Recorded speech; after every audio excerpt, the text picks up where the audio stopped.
Check. Check. Cool. And a 1. And a 2. And a 3. And a 4. And a 5.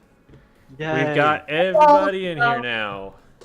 One by one, you all disappeared, and then I was left, and I was like, oh boy. And now we're here. You were left to ponder in fear what would happen to you next. I suppose so. Well, welcome to Squid School. We are live with some number of people, I guess. And we are going to talk about the matches that Nexlation has given us and try to learn how to win gooder. That's my summary here, and I'm sticking by it. That sounds good. So, really quickly, let's get, last time I had everybody go through, their tag and what they played, and then I promptly forgot half of them. So I'm gonna ask on a need-to-know basis and hope that helps me remember better. But could you guys give me a little bit of context on, so I think you're from the CCA, you're in a collegiate organization here, and you're competing against other colleges, which is super sick, and I am here for. What school do you guys represent? George Mason. George Mason. George Yeah. Mason. George Mason, awesome. And VCU, what does that stand for? Your opponents? Virginia Commonwealth University. Virginia Commonwealth. Okay. So. And then the other match is Clemson. Gotcha. Okay. So we got a couple of matches, both against other universities. So those of you who are into college sports, you are now all of a sudden interested. I've got a whole new demographic. It's beautiful. So let's get things going with the VOD review. We're going to start with the Virginia Commonwealth match because that's the one that has successfully processed in HD, and the other one we're still working on. That's about how that goes. So let me get this first onto the stream. So that's step one. It should be blank for now. Thank goodness it's blank, and it's not showing my super secret gem-only information that only I'm allowed to see. Okay. We've got this live on stream, and now I'm putting this into... Actually, what we should do here is we should just grab the window itself, like so. And now you should be able to see it in the Discord call. Yes. Awesome. Alrighty. I can say it more. Oh boy. Okay, so we are looking at the GMU team, and then this is the VCU team. We got this. Now let's have a look. We got this. Eel For tails context, are... VCU is undefeated Ooh, okay. in games. In games. All right. In games. So In this games. is the big boss. Got it. This is Yeah. the fourth matchup. Yeah, this is a I difficult one. don't even remember what weapon I play. I just see the outline of what appears to be a You're spot. playing Splash. Okay. Sure. So, all right. So we're looking at what was this Zone Eel Tail? I think it was. Tower. No, Tower Eel Tail. Okay. So we're running Heavy, Junior, Bucket, and Splash. So I generally like this comp. We've got a big bubbler, which is really, really useful and important for the tower. We've got a crab, which is incredibly powerful on this particular map, but just in general in the metagame right now, a lot of teams are running double splash because it's just such a good special right now. And then they're running a double machine comp with a splatter shot, very common addition to the double machine comp, and then they're getting Gootuber for missiles. So they're running double Booyah, which is something that you'll need to be really careful about. Booyah is one of the counters to a big bubbler, and also to a crab, really. That special in particular will just kind of completely stop you from playing the tower if they are allowed to have it towards the end of the game. So falling behind early is something that we want to correct when we can, because if it gets to the end of the game and they have the lead and we're trying to make an overtime push, all it takes is one or both of those weapons to be getting a special, and it's game over. So that's one aspect of the win condition we need to be addressing. Something that is kind of nice here is that your heavy will outrange everything on their team. The GooTuber gets a little bit close, and it might try to make some cheeky plays to try and take the heavy out, so that's probably the biggest threat to them. But otherwise, all the heavy's worried about is getting stuff thrown at them, and that's nothing new. That's the Splatling's way of life. So the heavy should be able to set up in some strong positions to take control of the top side, and then one of our win conditions here, one of the things that makes our team work really well is either getting a big bubbler on tower that's allowed to just go for a while and that's allowed to, get through a checkpoint, and also getting a crab tank on top of the enemy side's bridge. If you can get one of those things done, they have to devote disproportionate resources to stopping it, and that's something that you guys can play around. Something that's also really important here is not to let them hold too far forward on the map. It's really, really important to just have more of the map available to you here. Map control is more and more important as the maps get their flank routes stripped away. On the Reef, you could kind of stage a retake. This is a Splatoon 2 map. You could stage a retake by putting multiple flanks around. You could get people onto the splat zone in a 1v4 without the other team necessarily seeing it every single time. There were a lot of set plays you could make that could get you around to different parts of the map without having to actually encounter the enemy team.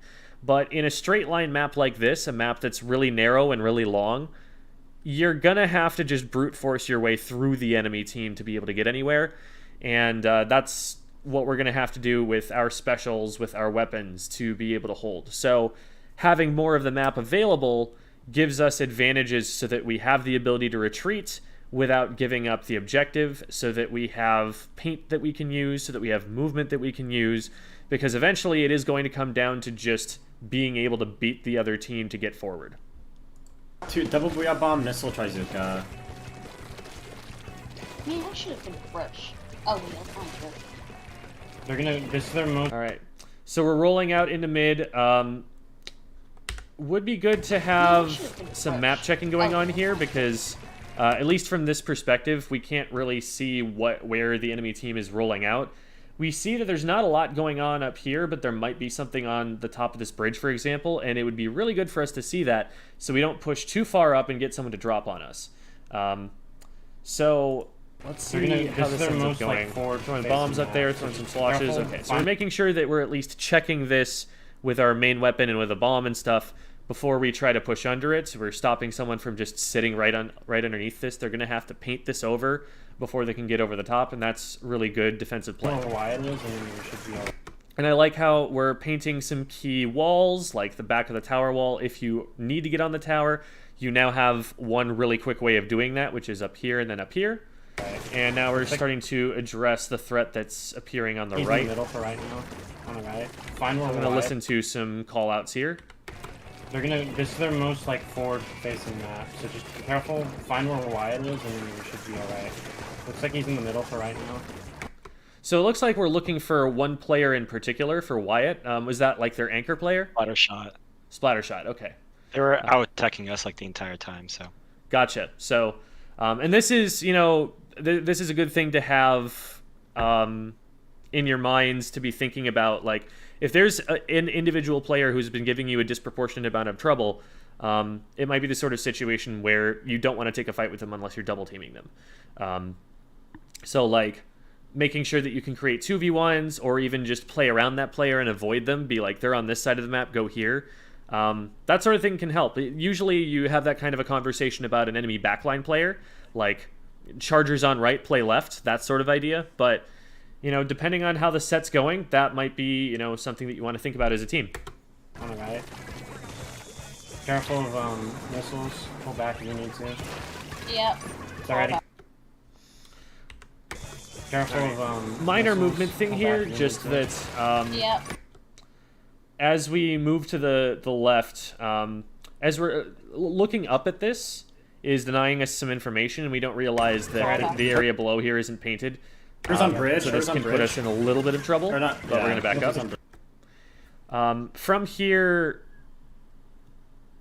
we want to be getting our camera turned back the other way as quickly as we can, because right now we just can't see anything ourselves, and what might be happening is there's a fight behind us, and we're not having any insight on Right it. here with bubble. Others flank. Oh, okay, flank. so we're turning to address Got him. them. Trying to Trade my in. other Trade in. Wide down, wide down. Okay. Oh. Yeah. Oh. I didn't know. Trade in. Wide down, wide down. So it's really hard for us to Oh, tell yeah. here what happens. This might actually be a good situation for us to move over to the... I've got the replay codes, and I'm going to go and really quickly just get that put in so that we can see a little bit of what's going on behind the scenes and maybe compare them back and forth. We haven't done that many of these team VOD reviews yet, and I'm trying to still figure out whether I like it better to like have both of these open at the same time or to be looking back and forth, or to like go back over them after the fact. So we're doing a little bit of experimenting. You guys are a little bit of guinea pigs, but we'll figure it out. Hopefully it's the first one here. If not, I'll have to input a second one. Oh, not a valid code. Did I get the wrong? I typed it wrong? RGWD, VQ. Oh yeah, I did type it wrong. There's the F and the J are swapped.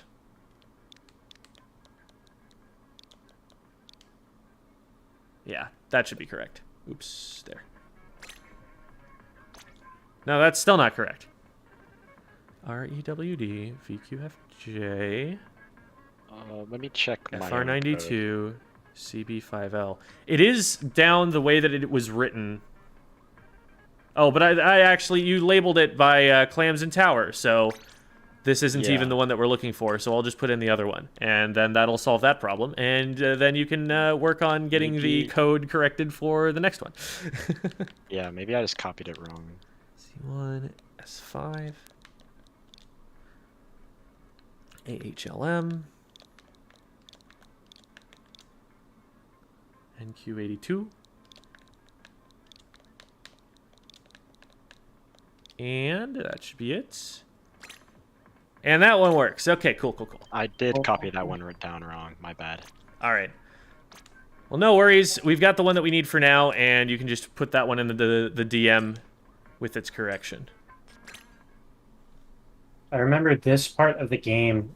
I was pressing forward with my big bubbler, trying to like hold the left side, and I didn't notice that we were getting flanked behind. So it's pretty. This is like a pretty hectic spot for our team. Okay. So we roll out here, and one of the things we're going to be able to get from this is map check. We're basically seeing, you know, in enemy ink, if not in exact player locations, what you would be seeing on the map if you were to check it from here. And you'll notice right away that there are a couple of Jen, trails. we don't Yes? hear. We don't see the replay on the Discord stream. That is true. You do not, and now you should. Well, that's different. Still YouTube. That's still YouTube.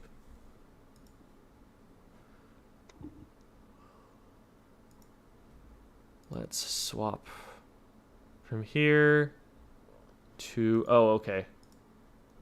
This should fix it. There. And I'm going to do this as well. There we go. Okay. There, that should fix it. All right. So, we've got a couple of pretty unique trails here that you can spot. Like, the players are not moving all together. They're going to different places. You can see that just based on the lines that are being painted that the GooTuber is painting on the left. And then you've got the splatter shots and the machines. And those are a little bit more difficult to tell, but you'll be able to see, like, all of the ink goes out at once, or it goes down pit, pit, pit, pit, pit, pit, pit. And you can tell which ones are which here just from the ink pattern. You'll be able to see that there's one that's going right and that's going to be in mid very quickly, and then there are others that are coming in from different angles.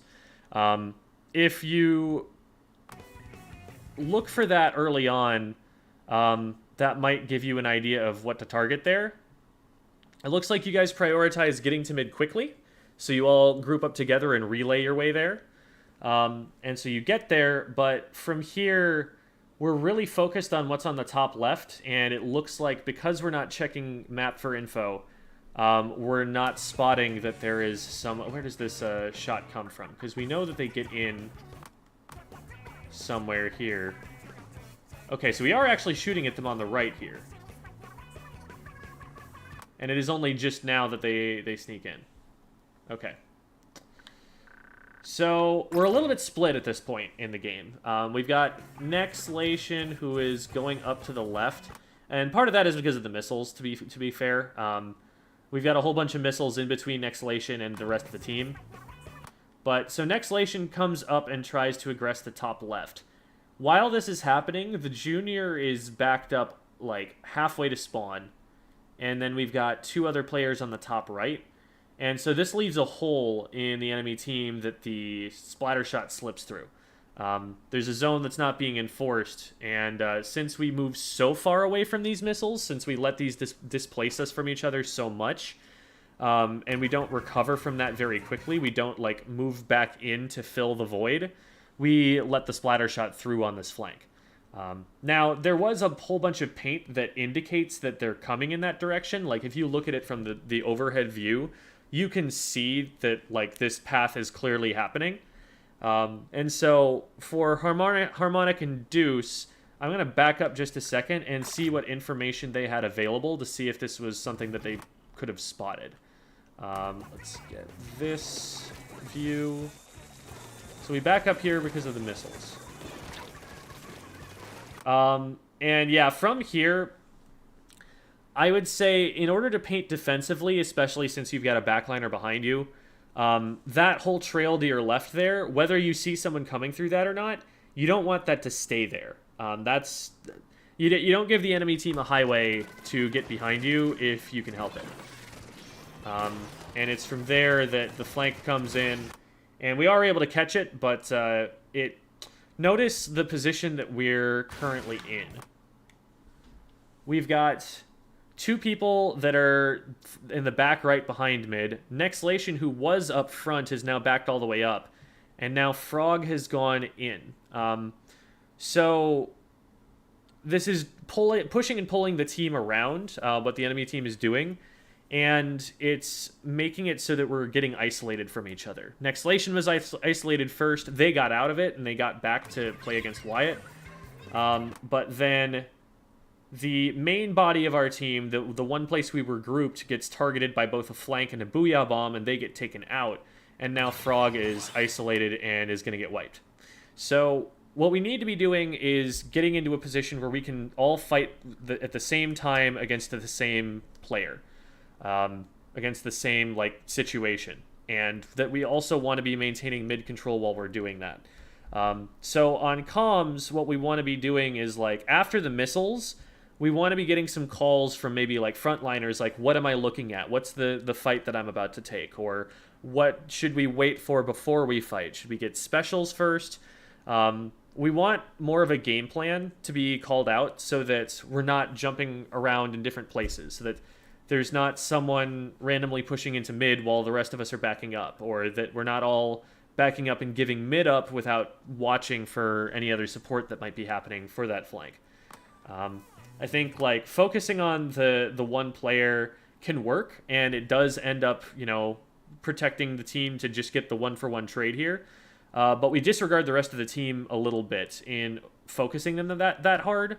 When we could have at least had a player or 2 controlling the zone in front and supporting the flank, or supporting the flank defense. So, like, what I'd like to see from this is for Frog to recognize that there's a situation happening behind, that there's something that, like, they're on the far left, so they're probably not going to be able to help with that right away. But maybe they can throw a bomb at it, and even if they can't throw a bomb at it, that they should be starting to watch out in case any other players decide to push through to attack that main body of the team.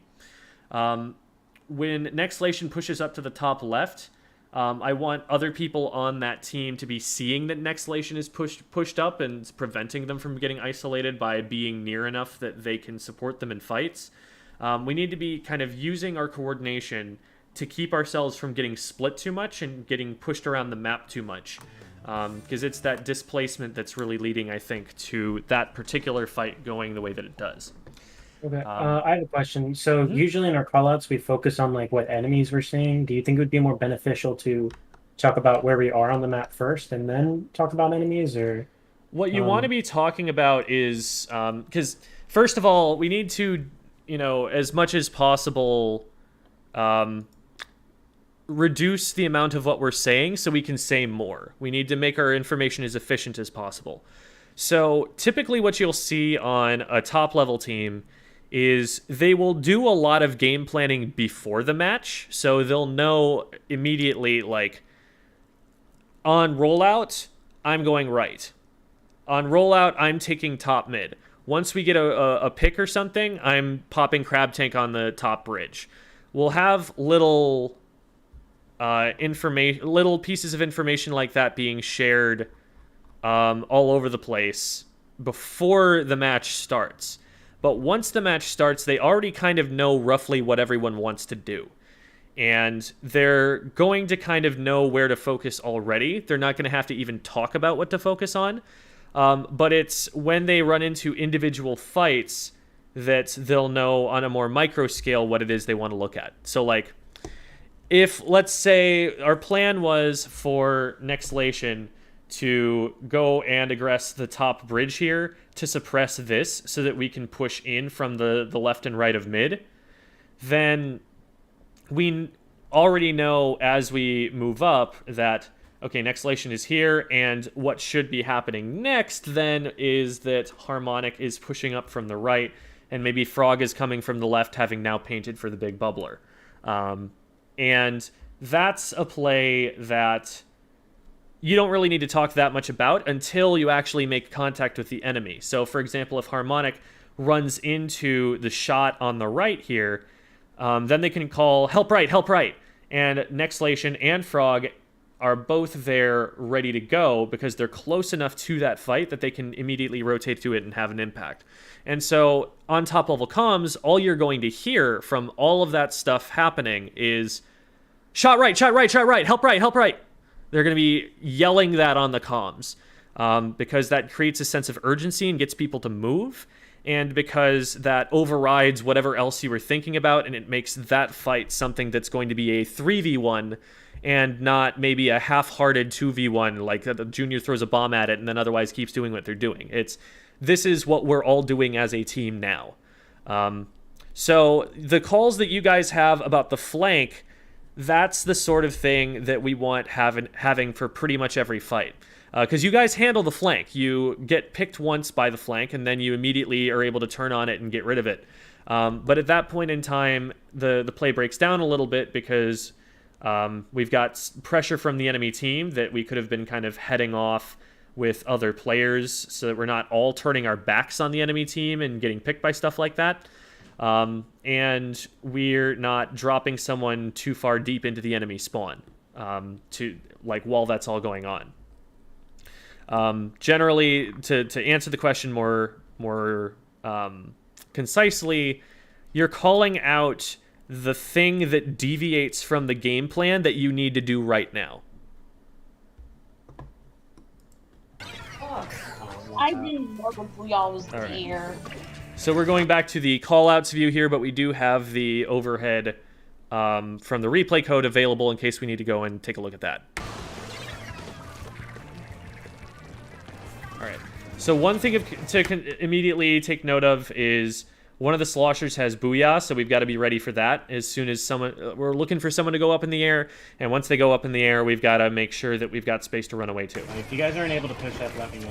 And there's the Booyah. Just The Booyah ends up not really... I don't know why it's thrown there in particular. I guess maybe they saw you coming out here and were trying to stop you from getting to where you were going, but this is already where you wanted to be, so... I would consider that something of a if not a wasted Booyah, then definitely a low value Booyah. So that's good, and you guys can kind of start to play off of that. we want to be making sure that we're getting something that can stop the tower pretty consistently, which is usually a special, because this is a 4v4 fight right now over the tower. If we can get a backliner into a position that can see the tower pretty easily and they're not going to be contested, that's another way we could stop it. If like we had something like a blaster that we could get to the tower, that's something that can very consistently stop it. But right now I'm thinking either we want to get the backliner in position or we want to get like a crab tank up here or something that with view of it. I do like what we're doing here with Nexlation, where we're moving to the far right to force some attention to be in this direction while some attention is going to be on this direction. We're not all crowding the same area so that they can just throw like a single booyah bomb at us or missiles or something and get 2 picks for free because we're too close to each other. And we're also making it so that they have to split their defense in order to defend the tower rather than being able to put all of their firepower on one spot. Let's see how this fight ends up going. I died.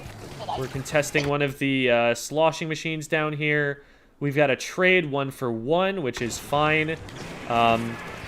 Because again, this is one of those players that was giving you a lot of trouble, and them going down, just taking out one other player is probably something that's going to work out for you guys. So ideally right now we would want to be trying to stop the tower. Frog is already in there trying to stop it. So I think one thing that's happening right now with Nexlation here is that you just can't see where you're going to drop. Like, you're sloshing over the top here, but you don't know if players are there. You know that, like, you hit someone down here earlier, but you have a pretty limited range that you can actually hit below you. Pretty limited range of angles. You want to be getting to a position where you can actually look down here. Until you can look down here, you're going to just have to watch the rest of your team defend the tower. And maybe you're, like, keeping one player half occupied because they have to make sure you don't drop down. But you're already not dropping down. So, like, maybe paint the edge here and then turn the camera to look down a little further. Maybe ask, like, the team if they see anything over here if you really have to. But, like, we've got to get more information than we have because the play is developing around us. And while we sit here unsure of what to do because we don't know if it's safe to drop and start helping, the game is happening around us. So here we start to move a little bit closer to it. And we get a tri-strike out. I'm not sure we have... Building a special. We almost saved Frog here. Frog is doing a lot of, like, frontlining here. And it's almost like I would like Frog and Nexlation's positions reversed. Not that I want Nexlation diving at close range or anything, but it seems like Frog is providing the primary support to Harmonic's pushes forward.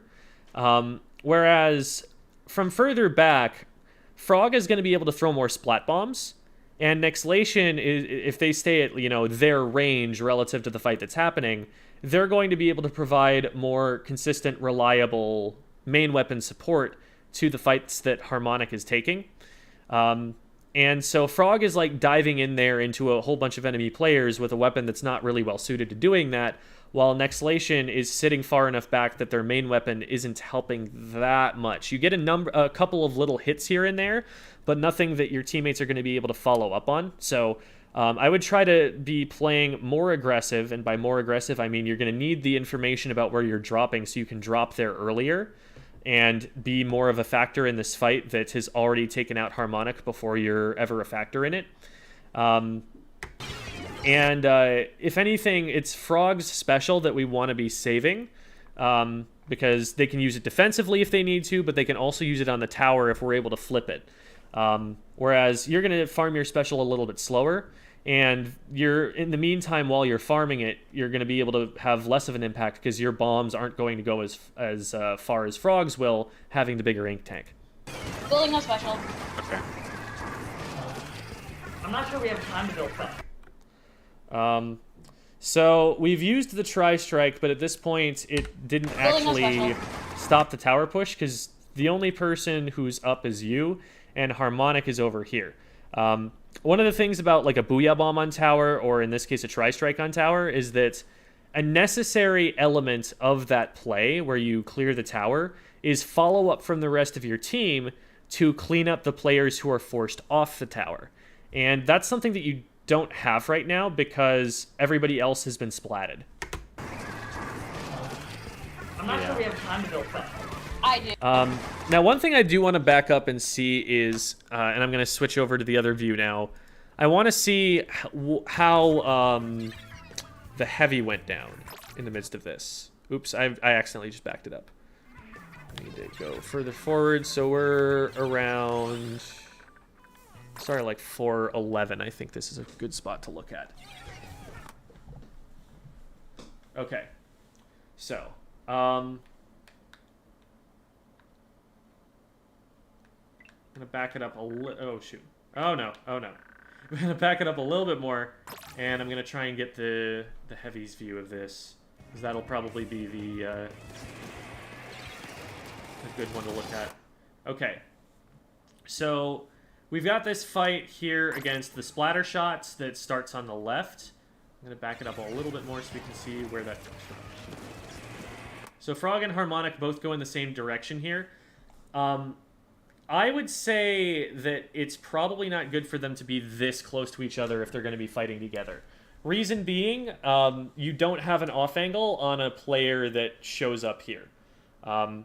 Maybe one of you goes more extreme left and then the other one stays closer to the middle, closer to these blocks in front of you. Maybe even, and maybe not while the YouTuber's watching, but maybe in this situation you would have one go around the right side of the blocks and one go around the left side of the blocks. But you want to be in a place where you can't just like shoot at the same spot and be hitting two people at once. And that's exactly what Wyatt is able to get here. And so, see... Naturally, while the fight is happening, Harmonic actually moves to the right away from Frog, which is really good, because that's showing you understand that concept. But Wyatt catches you in a position where you might have actually been shot blocking each other or something, and it buys them a little bit of time. Regardless, that just ends up being a trade. That's not a huge advantage for Wyatt here. But it's what happens next that we need to discuss. So... The position that we're in right now, I think the heavy is definitely further forward than they want to be. The heavy's job is kind of to ratchet the team forward. So, like, when the front line gains control of something, it's the heavy's job to help enforce that control. To make it so that, like, yeah, the front line is up there, but also the front line has this crossfire support. And so pushing that frontliner is disadvantageous, even if you think you can win the 1v1, because they've got help. From here, you can already attack the tower. Like, you can see the tower, you can see anybody who's coming through mid, you can see anybody who's coming from right.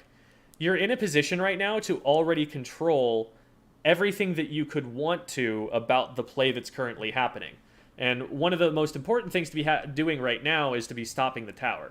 Well, the missiles come out and that's a different thing. But, like, from here, if I'm a machine... and I'm standing on the tower, I can hit you. This isn't a position where your range is going to help you.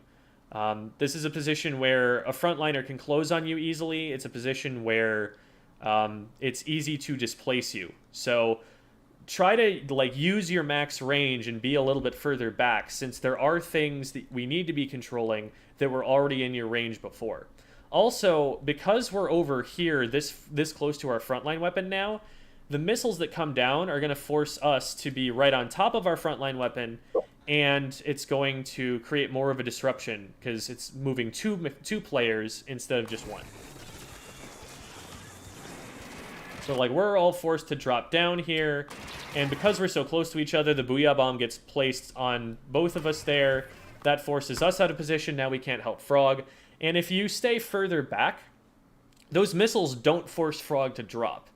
Those missiles maybe force you to lose your charge for a few seconds, but they don't push you so far forward that you're not going to be helpful on your weapon, and they don't push Frog into this 1v3 that they end up having to drop into. So the advice that I would give here for the front line is to, you know, take different angles, but to be focusing on the same fight at the same time. But for the back line, I would say use your range and look at the fights that the frontliners are having without having to physically be there on the same location as those fights the frontliners are having. So, let's go back to the VOD, and we'll go from there. I'm not sure we have time to build special. I do. Okay. I was like 0.1. Okay, I thought for a second someone was talking in the the Discord chat, but it was actually just on stream. I was like 0.1 left of me building up special. So this narration about like how close you were to building up special, it's probably not the most important thing to focus on right now, just because the enemy team is still making a push, and we have a very limited amount of time before they're going to be in position to KO. So what we need to be talking about is not what happened in the past, but what is happening right now that we need to be addressing. There's time to talk about what happened in the past after the match is done. But for now, we need to be game planning for what's currently happening. And with the comms being filled with especially a long narration about this, you know, something that's taking as long as this is to get out, we should probably just, like, talk about what's happening next. So, as for specials, I'm not sure we do have time. Like, if we're going to have a special, it's going to be, like, right as they're about to KO. So, what we need to be doing is getting into some positions where we can stop the tower, first of all. We need to be able to stall it somehow. So, Bucket being able to slosh over from top right here seems like a good idea.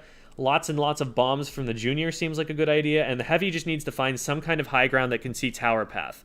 And then for the Zap, or not the Zap, the Splash, I mean, burst bombs at tower definitely help if you can get into a position that's safe to, but we also need to make sure that the enemy front line isn't collapsing on our position while we're trying to take those defensive... I got Wyatt. So that's one. With the Booyah in the air, it's very dangerous to drop down here to the right, because if they throw this where you're landing, you do not have enough time to paint your feet and get away from this. Bombing tower. Got one.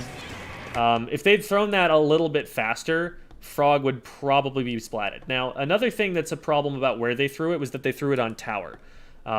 With tower, when you... the Booyah is stuck at a higher elevation, and that means it's not going to spread out as far on the ground horizontally, because it's a sphere. So, because of the way that the shape works, the radius that you get from the point of contact to its furthest extent across ground level is going to be shorter since it's higher up. You're not getting the full diameter of the thing. You're just getting this one little cross section further down the sphere. So this is going to be like a minimal impact Booyah bomb for them, but it is still going to smoke screen, and Frog needs to be very careful because they are pushed up by themselves right now.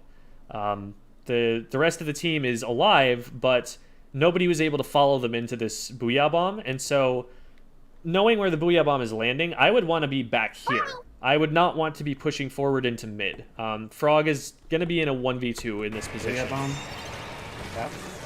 They do end up getting a trade, which is the best case scenario there, but come on, that's, you know, keeping the numbers even, and that's, you're taking the risk of them being worse than that. So I would have just tried to stay safe there. Tower has, at this point, been cleared. It's moving back into mid. So we don't need to take a fight right away.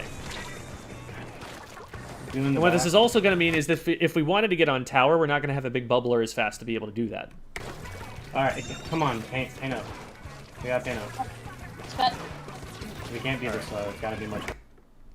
So, with pushing forward on this map in particular, while it is important to paint to keep yourself safe, the goal is to try and get as close to mid as you possibly can, as quickly as you possibly can. You want to be getting a frontliner or two as far forward as possible so that you can fill in the rest of the space behind them as you work up to them. But it's important to get as close as possible to mid control right now while you have the numbers advantage.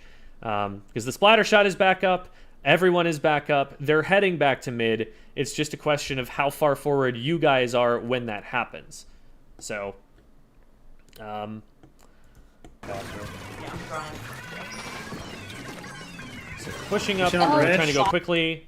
Harmonic does end up going in by themselves here, and I think part of what's spurring them on here is the call to push up faster. We want to be careful that we're not, getting our teammates to be hasty with calls like that. We want to get into mid, yes, but we need to make sure as frontliners that we are not exposing ourselves to danger. That we're the time to be moving up is the transitional time while everyone's spawning back in. It's not the time where there are 4 players looking at you and ready to enforce their zone in mid. It's the time where you've got the numbers advantage and we're trying to get further forward while we're waiting to engage the enemy team again. So it looks like we overextend a little bit on the right-hand side here. And another aspect of this that causes the problem is that we're all on the opposite side of Harmonic. Like, while Harmonic, it's good to have them a little bit further away from you guys so that they can be watching a different angle from you, everyone always wants to be in a position where they can help everybody else as much as they possibly can. Like, even if the junior is too far back from a fight to support it, they should be able to throw bombs at it. Even if the heavy isn't going to be able to push up as close to the frontline weapons, they want to at least have an angle where they can shoot to crossfire for the frontline weapons. And the frontline weapons want to be always close enough to each other that they're going to be able to help in fights. Well, right now, Harmonic is outside of Nexlation's range. They're outside of the Heavy's range. They're in a place where they can't be helped. And so they're isolated, and they're going to go down easily here when challenged. Even in the crab tank, like, they actually have a crab tank, which should keep them a little bit safer in theory. But because there's not as much pressure being placed from behind them before this play goes off, it's just a little mistimed, and it's just the crab tank in there solo against 4 members, and it goes down before you guys are able to put any other pressure down to try and keep it safe. One on our bridge, one on our bridge. I do like that big bubbler. That is going to save you guys a lot of space. What you should be trying to do right now, since one of you has already gone down, is not to push forward out of that big bubbler, but to just use that big bubbler to get in the way and stall long enough for Harmonic to get back. So like Frog, I want like throwing bombs and painting a little bit, but if you push out from behind here, you're liable to get bombed or something. I guess it's just the splatter shot that has a bomb that can do that, but they are the one who's likely to be pushing forward and actually see this bubble going up. Notice how now Frog is isolated. Nexlation is now isolated from being up here away from the rest of the team. One on our bridge, The one on our call bridge. needs to be like to focus. Like, I'm pushing right from Frog. I want to be hearing that from Frog before they do any kind of aggressive play like this, so that we know what's going to happen and we can support it. Because Nexlation not knowing that Frog is going to push here means that they don't have any angle whatsoever to help them with that. Nexlation, going up to here is something that they should let the rest of the team know, because Frog is going in probably thinking that there are people behind them to back them up, and now Nexlation is in a position where they can't help. And so they both end up going down individually, I believe. Wide on ouch. Splash on our Actually, bridge. Frog looks like they get one over Nice. here. Wide down. Wide down. Yep. Okay, nice. So Frog actually picks a really good fight there that is winning for them. And I bet they would have been even more successful if Nexlation had been there with them, or had been able to do that more quickly, more safely. But we're taking different fights at different times, is what I'm seeing there, and callouts are intended to try and help with that. We want the shot call to be, what am I looking at, what am I focusing on, what's happening in the next 2 seconds that you need to help me with. They know. I got one with the bomb. This is our chance. Okay, nice. We've got a good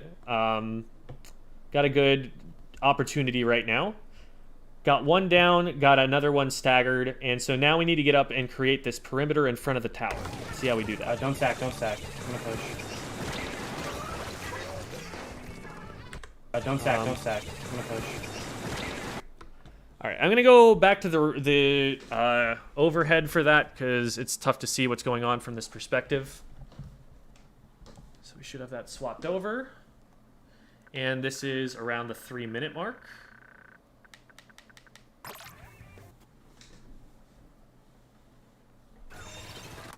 Okay. We'll go back up a little bit further.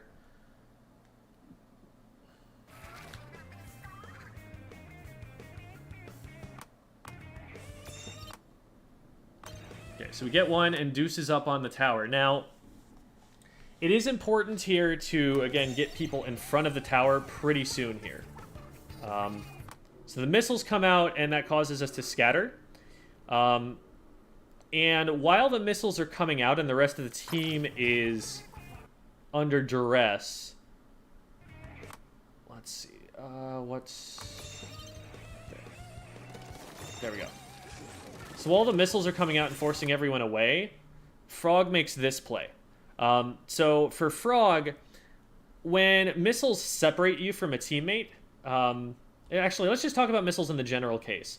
What missiles are going to do is force you to be on one side or another of this thing that's in your way.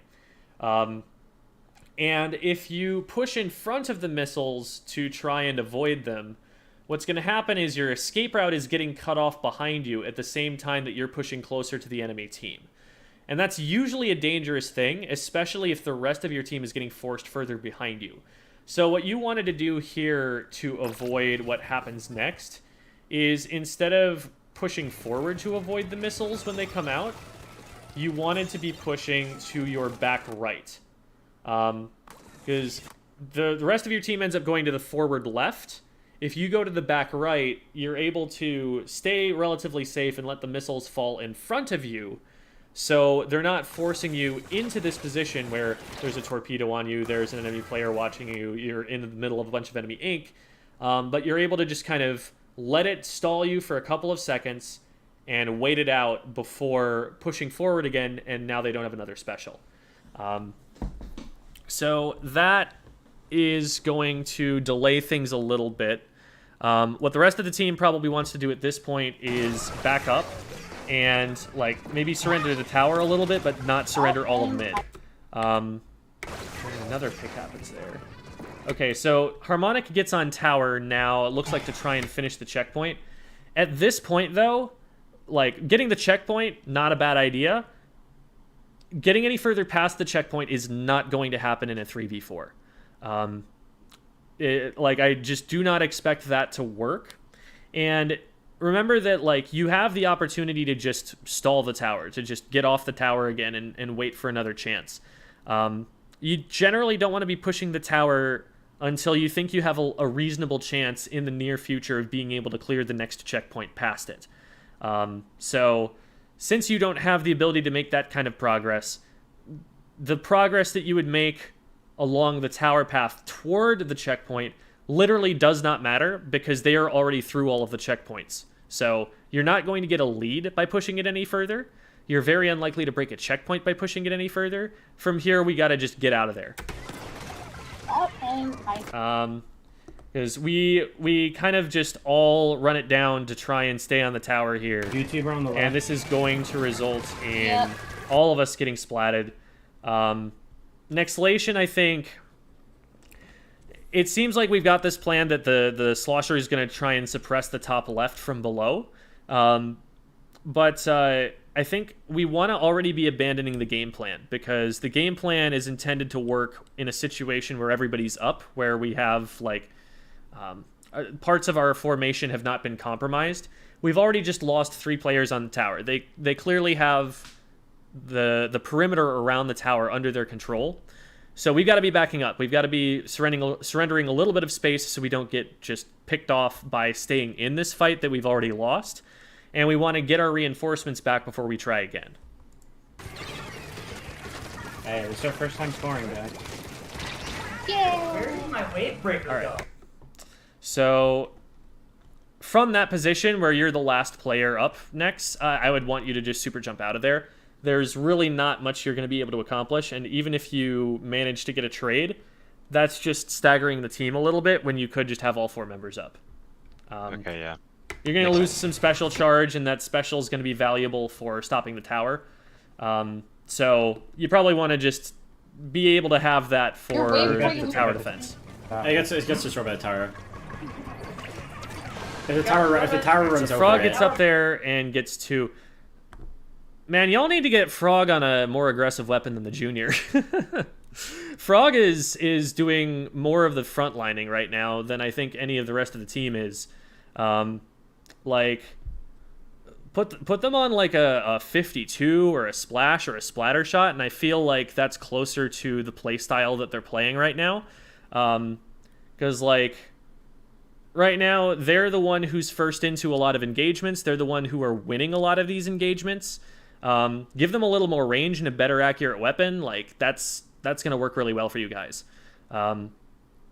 But so they end up getting a pretty good fight win here with 2 picks and pretty much for nothing. Oh, 3 down. Holy moly. Yeah, like or put them on a blaster. That would work. Like a blaster is an aggressive frontline weapon, gives them some Usually more does options fight blaster. for what they can hit, and they've got the bubble. Yeah. I don't see why not. Like, let them run it. You've got the same special for it, and that aggressive pressure is going to be there. I think putting them on a support weapon is maybe doing their slaying abilities a little bit of a disservice. So Usually that's my role, and I feel like in this match he's kind of just filling in that role. I feel like just kind of filling the hole, if that makes sense at all. gotcha. I didn't play in this, so this is my Okay. first time seeing this match actually. Because my thinking is, like, Harmonic is on the Splash right now, and the Splash is traditionally a pretty supportive weapon. If you wanted someone to be on a Junior specifically, you could have them rotate onto it, and that would be probably closer to the weapon that they are familiar with. So that's an option if you want. Well, I don't know. If you specifically needed more paint, then I don't know. Never mind. Something's not working in my brain about that idea. But yeah, like I don't see any problem with swapping them onto a blaster, except for maybe a little bit of paint. And if there's a better painting weapon in anyone else's repertoire, that might be the way to do it, because Frog is slaying right now on the Junior, and that's kind of sick. 3 down. Nice, I got nice. 3. I got 3. Let's move. All right. Yep, going. So we get a really good fight win there, and that's awesome. So now Push in, push in. we want to, yeah, at this point, instead of trying to gain control of the left-hand side by putting a slosher down under here, now we've actually got enough time to go and take it ourselves. And so that's what I would be trying to do. The fact that the Splatling is the first player up here, that's not what you want. You want someone to be moving up there really quickly so that they can take this spot safely, and that they have time to go for it. Because as soon as the heavy shows up, they don't have a lot of maneuverability while they're holding their charge there. The GooTuber sees them, they're just a standing still target, and they're going to go down there before they pop their special. Yeah. Now, Nexlation is forced to be behind the tower, so they're not enforcing this barrier around the tower to keep the enemy team out. And it's just basically the Crab Tank and Frog, who's right next to the tower, who are enforcing it. So, like, you think about there being a circle around each player that shows as soon as the enemy team enters into this circle, they're being shot by this player, right? Well, the circle around Frog goes out to about here, and the circle around Nexlation goes out to about here. So the only thing that's actually keeping anyone out of range of just stopping the tower uncontested is this Crab Tank. And we really want more frontline pressure than just that, because the enemy team has shown that they are capable of dealing with a single Crab Tank by itself. Keep it going, keep it going. We're doing good, we're doing good. So I really like that you spot this here, and this is a perfectly worthwhile trade, because a trade keeps the status quo. A trade makes it so that whatever is currently happening will continue happening. And what's currently happening is you guys are breaking a checkpoint. So That's right. I'd say trade- that this trade is worth.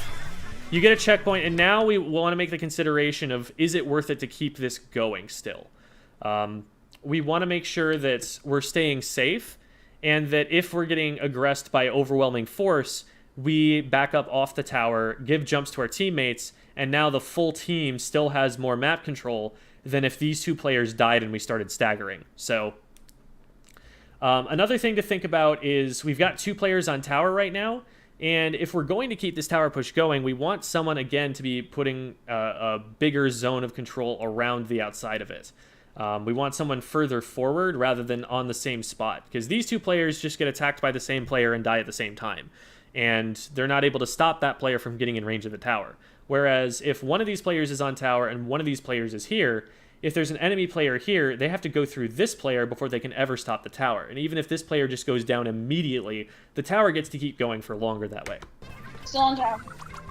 Okay, so I'm we jumping are in, I'm putting just jumping in, someone okay. off the Keep it up. tower here. Watch your left here, YouTuber. We got the big bubbler there. But unfortunately, someone goes down on the tower. And now our momentum is going to be stopped a little bit. We might be able to try and cheese this through the checkpoint in a 3v4, depending, because maybe some of them are spawning in still. I'm not sure I like the odds of that. I think I would still prefer to back up and give jumps and start the push again from further back a little bit. The missiles go out. At this point, we definitely want to be backing up, not staying further in. If we run the missiles forward, we're doing the same thing that Frog did earlier, where we're cutting off our own escape route and putting ourselves closer to the enemy team as we're doing so. Another thing that's worth noting about the missiles is that now the enemy team knows where you are, because that reveals your position, and that missiles player is definitely calling your positions out. So you're spotted, you have an escape route that's cut off from you, and you're getting closer to the enemy team despite all of that. When you got the missiles on you, you want to be backing away from the enemy team with them. Yep. So now we're in no man's land. Then we go down right away. Me. No one.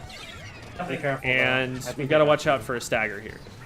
And that stagger starts to happen. Thankfully, one of you guys gets out, but again, all of these problems where we're like losing a big fight like that, all we've got to do is as soon as one player goes down, back up a little bit. Because backing up a little bit then will prevent you from wiping and giving up all of mid later. Yes, this is 100% possible. We just need to be more aggressive. Yeah. Alright, like, when we're getting crouched. Booyah bomb, scatter. There is an extent to which talking about, like, whether the game is winnable or whatever, like, there's an extent to which it betrays a little bit of doubt in oneself. And so, like, a little bit of, let's go, we got this, guys, stay in it, you know, keep your heads in the game, that kind of thing. That can be helpful if you're worried that the team is going to feel like we're getting overwhelmed, but also make sure that it doesn't come across like, we've got this, we've just got to play better. We just got to be better. We want to make sure that it's not coming across like we're doing something wrong and that you're frustrated with the team that we're doing the thing wrong and that we should be winning when we're not. You know, that can start to come across from those kinds of callouts. So want to be a little bit careful with the tone there, especially. Booyah bomb, scatter. Yeah. What I like better for a slosher on this kind of a comp is for you to be watching for where your frontliners engage and to be using your sloshes to get chip damage that helps them win their fights. You as the initiator is maybe a little bit clumsy because you have a really slow fire rate and your movement is not the fastest. So you slosh once, they know where you are, and in between that slosh and the next one, they're going to be positioning a little bit better to deal with you. Like, you do have this unique ability to hit up over ledges and stuff, but trying to do that from directly under here, you're not going to get very much range out of it. You're a little bit better served by using that from a little further back. So, like, rather than trying to stop someone from being over here from this position, it might work a little bit better for you to try and stop someone from being up here as they're trying to push across while you're standing from a little bit further back from here. And maybe you let, like, the junior go in and, like, worm their way in with their zippy frontlinerness, and then you throw a slosh out in the direction of the opponent they're fighting to try and keep them safe or cut off escape routes for that opponent or something. We're getting crowd tank. Booyah bomb, scatter. Watch out. Charger got me. Holding up crapping now. I'm gonna have to go and use this. YouTuber's on tower. YouTuber's on Brian tower. All right. So we're a little bit split right now. And oh, that's Deuce that goes for. Again, I think Deuce is positioning far forward enough that their front line is not in front of them. They're putting themselves in positions where, like from right here, for example, there's cover that the enemy team can use to get right on top of you. Like, from below this ledge, whatever weapon wants to can swim across the top and end up on you in range before you're ready to do anything about it. You always want to keep your sight lines open, and you want to keep your opponents at max distance that you can still hit them from.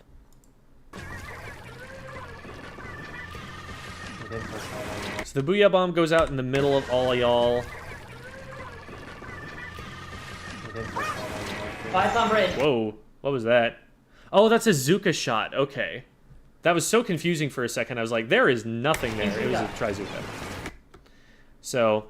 Scared me when that happened. The Booyah Bombs that they're throwing are actually not often going in places that... It feels like they're guessing, basically, at where they think you're going to be. Like, last time you guys rolled out, you bunched up around this piece of cover, and so they're throwing a Booyah Bomb there, kind of guessing that you're going to be there this time. But this time, you're not anywhere near there, and so it doesn't split you up or anything that much. Five on bridge. Inkzuka. Ooh, close one. Okay.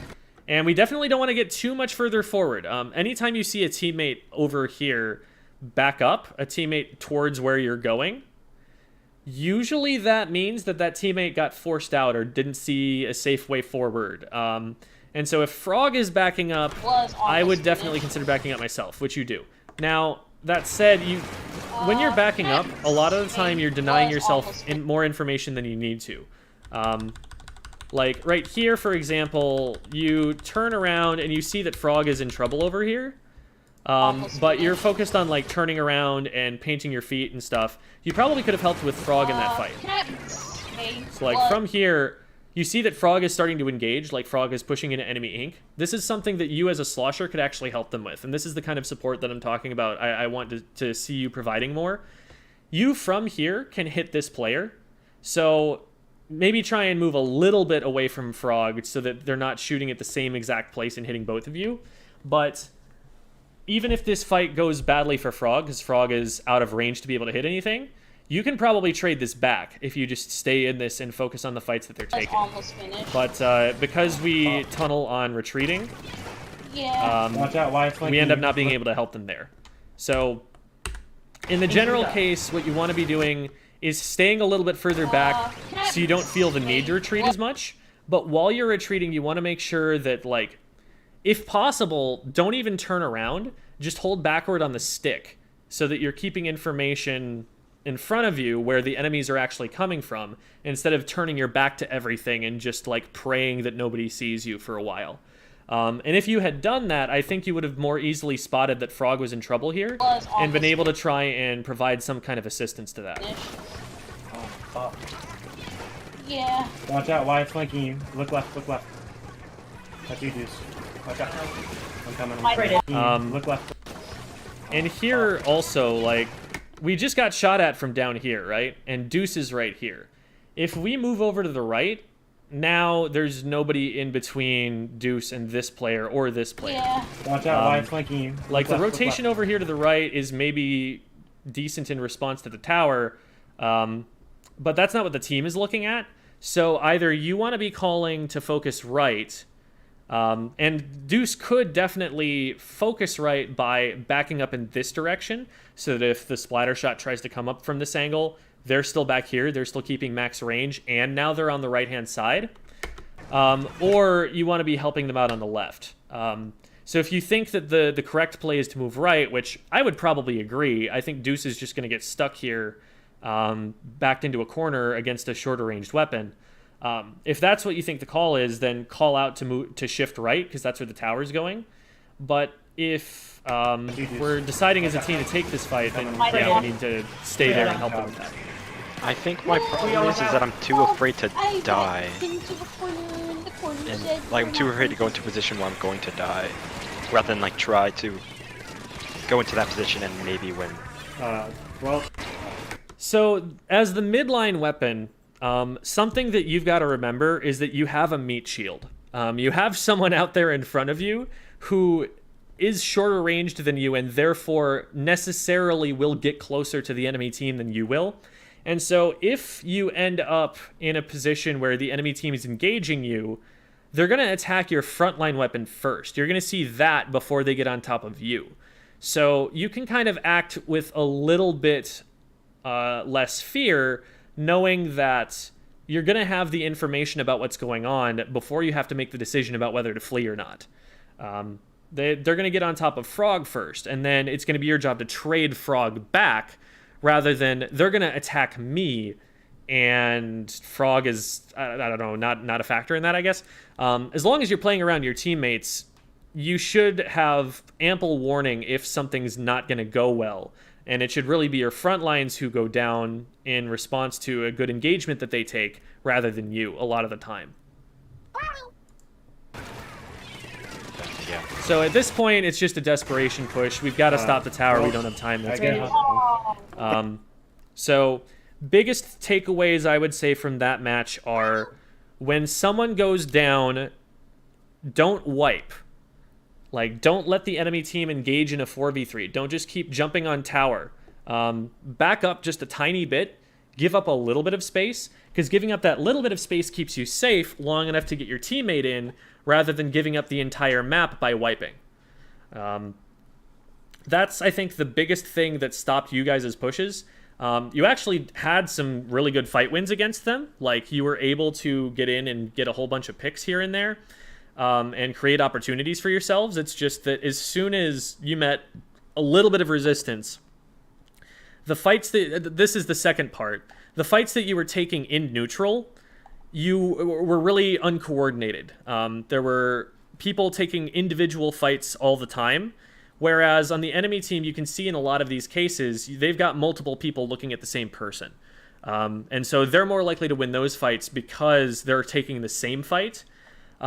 So part of that is your individual play, your positioning, because like coordination is something that you can create in solo queue too.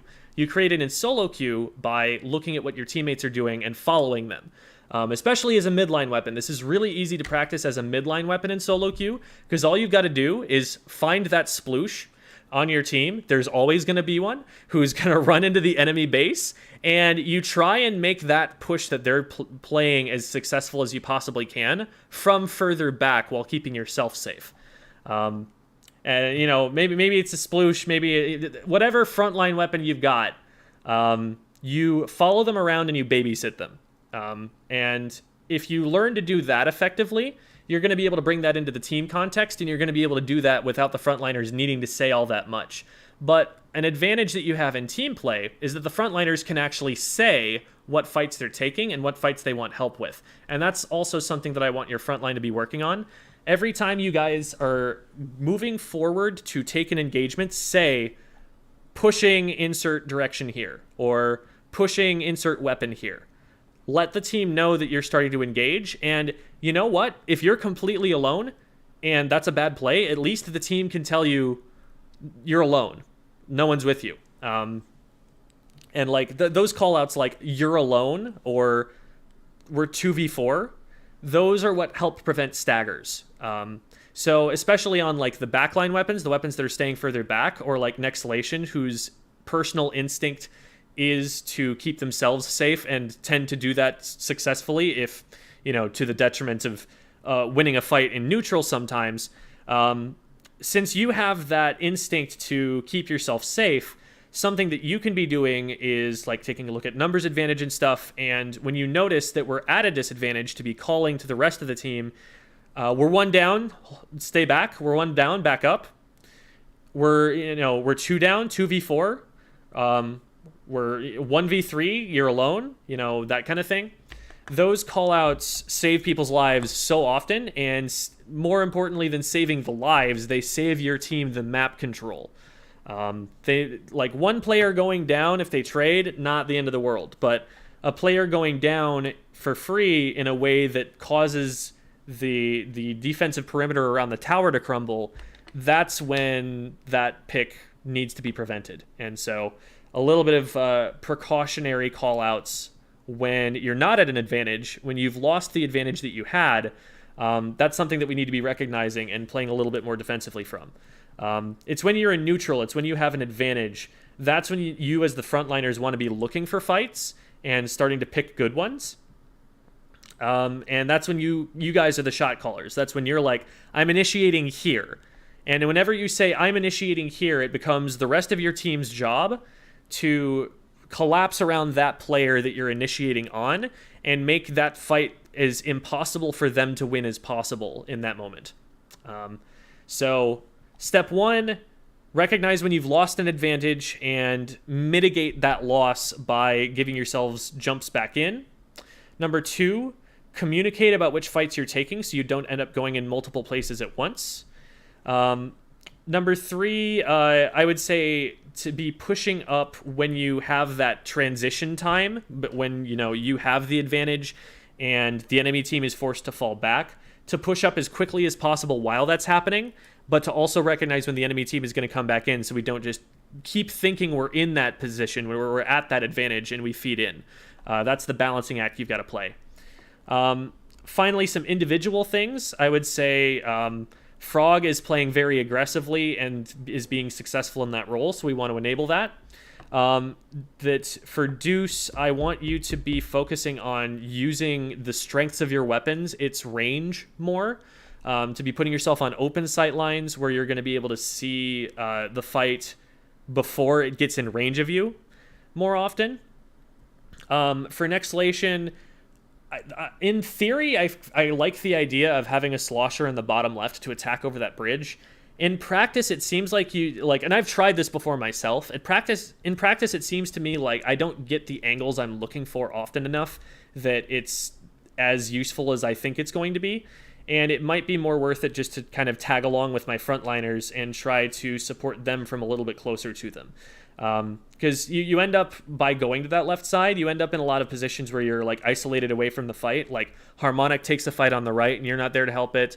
The other players are taking fights around the tower and you're not there to slosh up over the top of a different wall and hit that. So I think we might be sticking to the game plan a little bit too rigidly, and we might want to just focus more on supporting our teammates wherever they end up going. As for Harmonic, we didn't see an awful lot. We didn't focus an awful lot on what Harmonic was doing too much this match.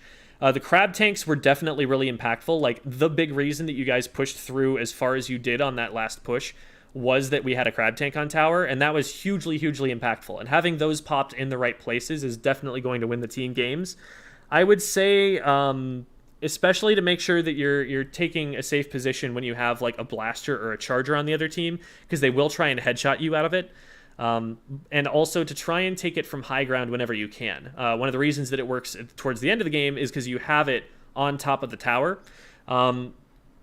It's probably a better position for you to be in to be up on the bridge above. That's where I see a lot of people trying to use crab tanks from. And so that might be a place that you're trying to aim for. But in general, otherwise, same things that I was talking about for the front line in general, to be calling the fights that you're trying to take, so that if, Nexlation can't help you, then maybe Frog can help you. If they can't help you, then maybe Deuce can be looking in that direction, We want to hear when you're starting fights so that we know which ones we got to follow up on. Do you guys have any questions about that match? No. Not particularly. All right. I think you did a really good job at pointing out things that I never really noticed. Most of the times I would be going forward when a lot of people would be going back, and I would notice that people aren't with me. Yeah. Switching off here, I guess that's a pretty good idea. The flow of the game is something that I think once all of us get more on the same page about how that flow works, we're going to move backward and forward together, and there's going to be more coordination, just even if that's a thing we're working on in solo queue. And that's something I don't think you guys need to be in team practice to really focus on. It's just you guys need to have more of an awareness of how many players are up on either side, and to know when we have advantage, we push. When they have advantage, we retreat. And as long as you guys are like following those kinds of rules more frequently, I think you guys are going to end up around the same spots and able to support each other more often just by nature of doing that as individuals. So that's something that even in your solo queue play, I would be thinking about. But we've got another match, so let's talk about Clan Blitz. I'm going to really quickly get the... I did fix the replay code. I mistyped a letter. Yeah, no worries. I'll get the replay code pulled up on the other screen as well. Oh, okay, you just edited the original one. Got it. I was like, I don't see anything new, but there it is. So I will get that pulled up so that we can refer to that if we need to. And my guess is that even though we took a little bit longer than half of the time on that match, I think that we're going to be able to get through this one a little bit faster because I'll be repeating myself on some of these topics here. Yeah. One thing we might... In this game, UFO was playing instead of Pris. Okay. Oh, was I? Is this one? Yeah, this was Clan Blitz versus Crimson. Oh. Is this the one that we won? No, we didn't. No, we lost didn't the win first either. game. Oh, okay, I know. Okay. We kept trading. Yeah. Okay. Oh my god, you know what I just did? I put in the same replay code that I already had instead of the one for the Clan Blitz match. Yay! I'm doing great, guys. I think we could use a lot of tips on Clan Blitz because that seems to be our worst mode collectively. It is the one that is tutorialized the worst, so we'll get into that. CB5L, and that should be the last one. UFA? UFA, EUPHAA? Yeah, that's yeah. Okay. I played too many games and I didn't save the replay code, so I had to get him to do it. Oh, okay. I haven't played much in the last 2 weeks, so I still had it. I was like, did we just get that like 1 in a billion chance that we put in a replay code and ended up with somebody else's replay? Like, this is a 16-digit code. That's not a thing that should happen That was often. pretty cool. That would be pretty spectacular. Give some random person a free review. Okay.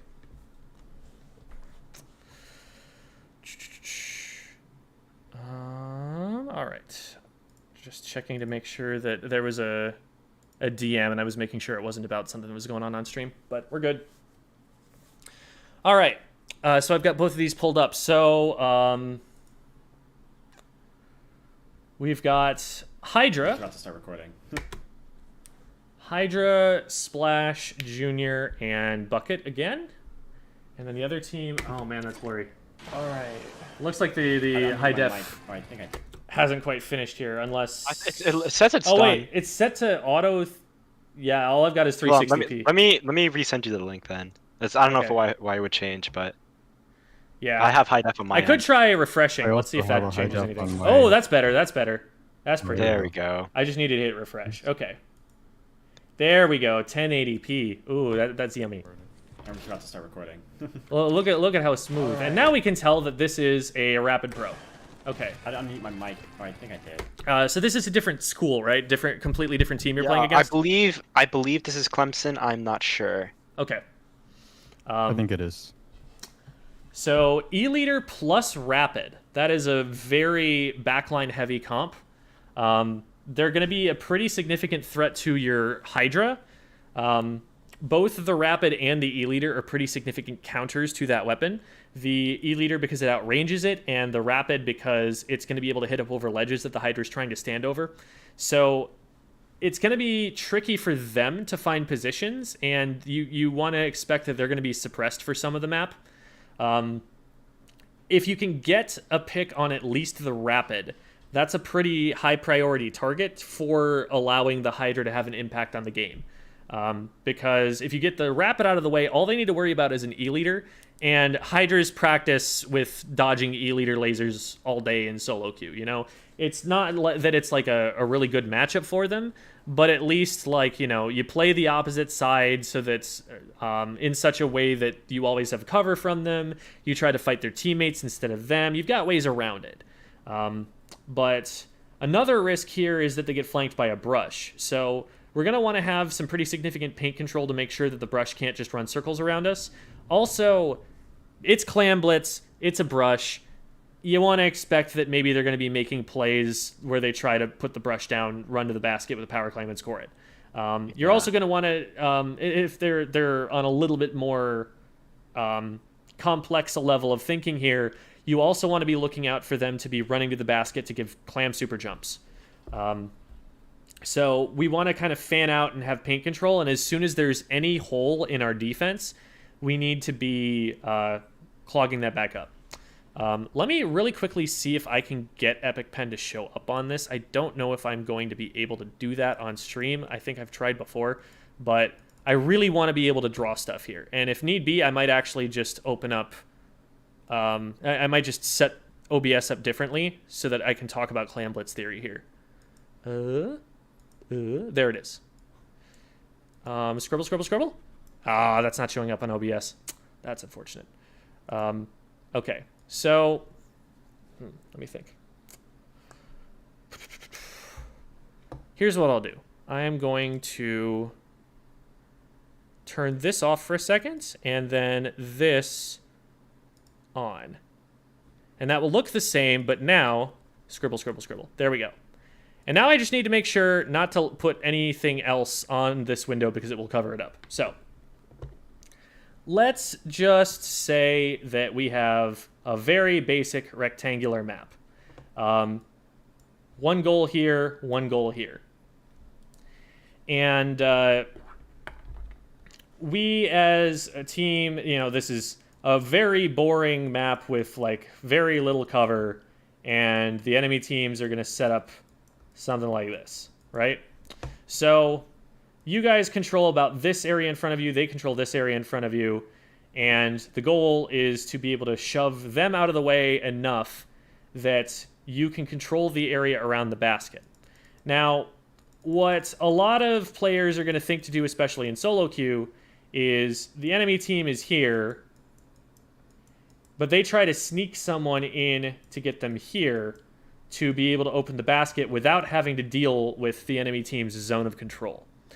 The problem with that is that now the enemy team just goes and absolutely stomps on this poor player while their teammates are over here unable to do anything about it. And so one power clam goes in at most, and then the push is dead because these players try to push in, but by the time they get there, the other four are in position, and now this is a 3v4 fight that they're going to lose, and they don't get anything out of that push. So that is a common pitfall of early level Clam Blitz strategy.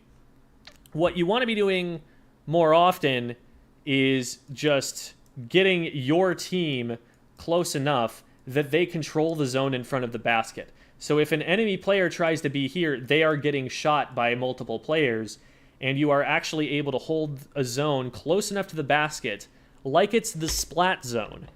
And that is what lets you actually score a lot of points on a push. Because if you control the area in front of the zone like a splat zone, where the goal is to stop the enemy team from being able to shoot at this, now you are able to take your time and put clams in and keep the basket stalled.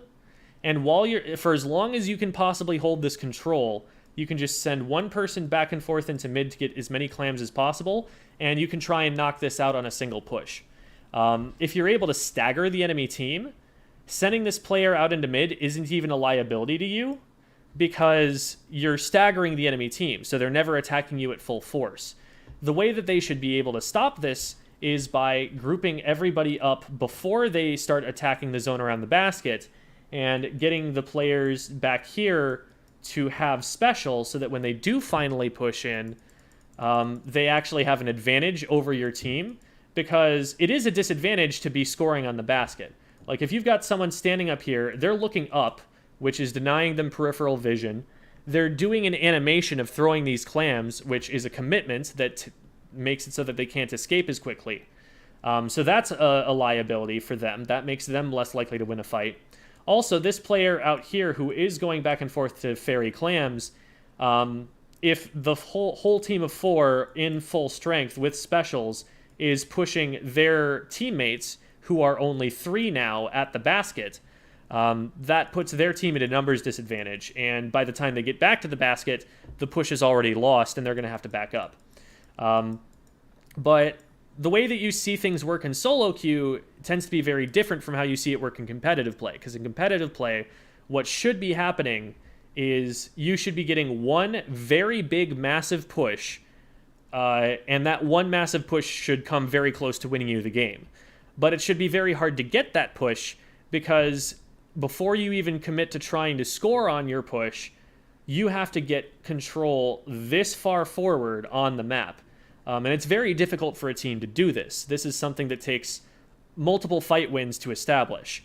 And so you're only going to get one of these kinds of moments maybe once or twice a game. So you've got to make them count by being very efficient about having people covering all of the enemy team's ways in to reapply their perimeter defense. And you also have to know who is going to be going back and forth for clams, and the players who are here scoring need to know to stall the basket and keep it open for as long as possible, rather than dumping their entire payload at once and having nothing more to go in and getting stopped at like 60. So that's the general theory that we're working with here.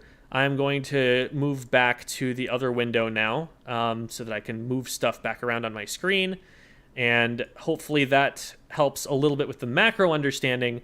Now we're going to see what actually happens here and talk about like how we can get things closer to the ideal that I'm trying to establish Be here. careful of the ink rush. They're gonna use that to like try and. So I like having the slosher come over the left stacks of Mako. I think that's a strong position for sloshers in general.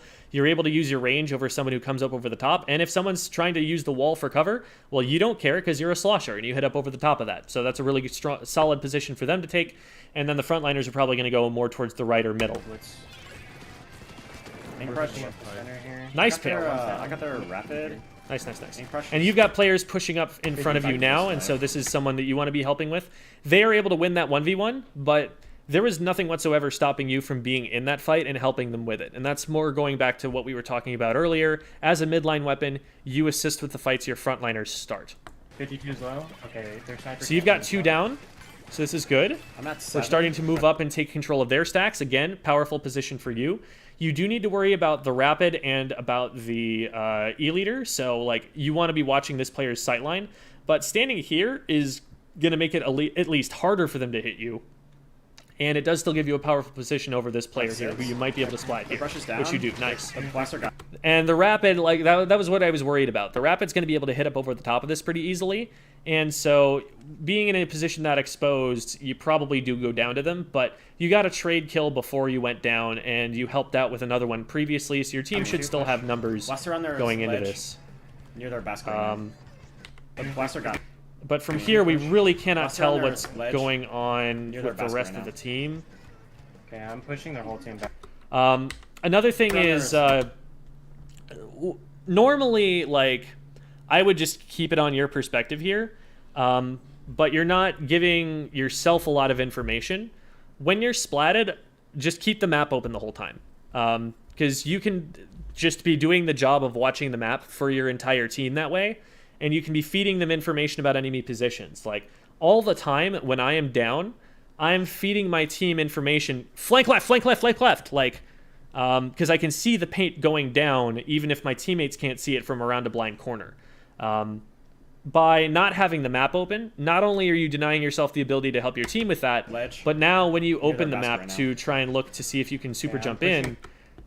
you have less time to process where the opposing players are to know whether it's safe, say, to jump into Frog here. Their whole team back. One spawn right here. Should have jumped in. Should have jumped in, you say, and that's information that you probably would have figured out sooner if you'd had the map open the whole time. Brushes in spawn too. Okay, so we're able to still get a couple of picks here, You have a tick too. and this is a good time to be creating a clam, although Frog, remember, is still up here in the enemy spawn. This position is not going to last for very long, and Frog, if you see that your team is not able to follow up on this with a power clam to get in, it's better to just preserve your life and try to get up here later, because getting these picks is not helping your team actually control the objective. Like, if you stay up here and get a bunch of splats, but the rest of your team is zoned out by 2 players on the enemy team on the right-hand side of the map, it doesn't matter that you got more picks, because the enemy team's going to be able to recover from that before you score. So this Okay. is a little bit of disconnection there. I'm going to go back to the overhead for a minute and watch what's going on during this time, because it's definitely not easy to tell what's going on while Nexlation's over here on the right. And I need to switch the view over. There. Okay. So we're backing up. Oh, we need to back up even further than that. Okay. So the position... we still need to go further. There we go. So we win this fight out in front, and that's with pretty standard positioning. This works really well. So the next things that I want to see happening off of this. First of all, everyone still needs to respect the E-leader, because the E-leader doesn't care about numbers disadvantages. They're going to be too far away for you to hit them anyway. So still, as you're moving in, be very cautious about E-leader sightlines. What I want to see is for us to just generally move everyone's position forward. So for Deuce, that might mean, you know, taking one of the stacks instead of being back here, or maybe taking a position in mid if you can, like, use the mid block to defend yourself. Just whatever it is that helps you. I could pull up Devi's backline positioning guide if we want to, but that's available in the Squid School Discord server, so I'll let you peruse that at your leisure. We want Nexlation and Frog, if they're the main frontline pair, to be moving up together. We want Yufa, or if, you know, Yufa should be moving up with Frog, then we want Yufa and Frog to be moving up and Nexlation to be taking an off angle, and that's really how I would probably see this going. But I'm not a fan of Yufa backing up here. What Yufa wants to be doing right here, especially since Frog and Nexlation are splitting up, is Yufa wants to be in the middle of the two so that they can be shifting to whichever side needs help in the fight. It might be that we're trying to go for clams, but like we already had enough clams to start making a power, and we want to trust in everybody else to be picking up clams as we go. So like, there are some clams on the right-hand side that if Nexlation is allowed to control this right side of the map, we could have just picked up to get enough of a power clam to score right away. What's more important is the map control. The clams are going to be wherever the map is, and when we... That's a really weird way to put this. Like, if we control more of the map, we control the clams that are on the map, and we're going to be able to find clams wherever we want to, eventually, if we control enough of it.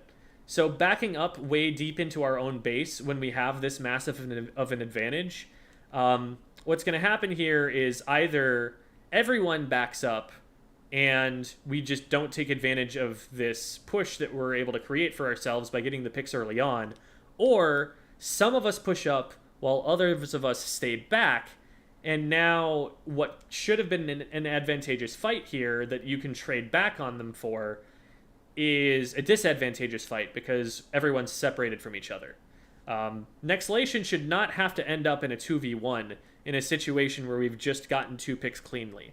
Like, the fact that Nexlation goes down for taking a fight here is based on them not having enough support from the team and the fights that they're taking not being called out. Like, if we're calling, I'm taking right stack, and the rest of the team is responding to that, then we should be able to trade back the 3Vs. We should be able to trade back the Rapid Blaster here, rather than Nexlation just kind of dying alone to them.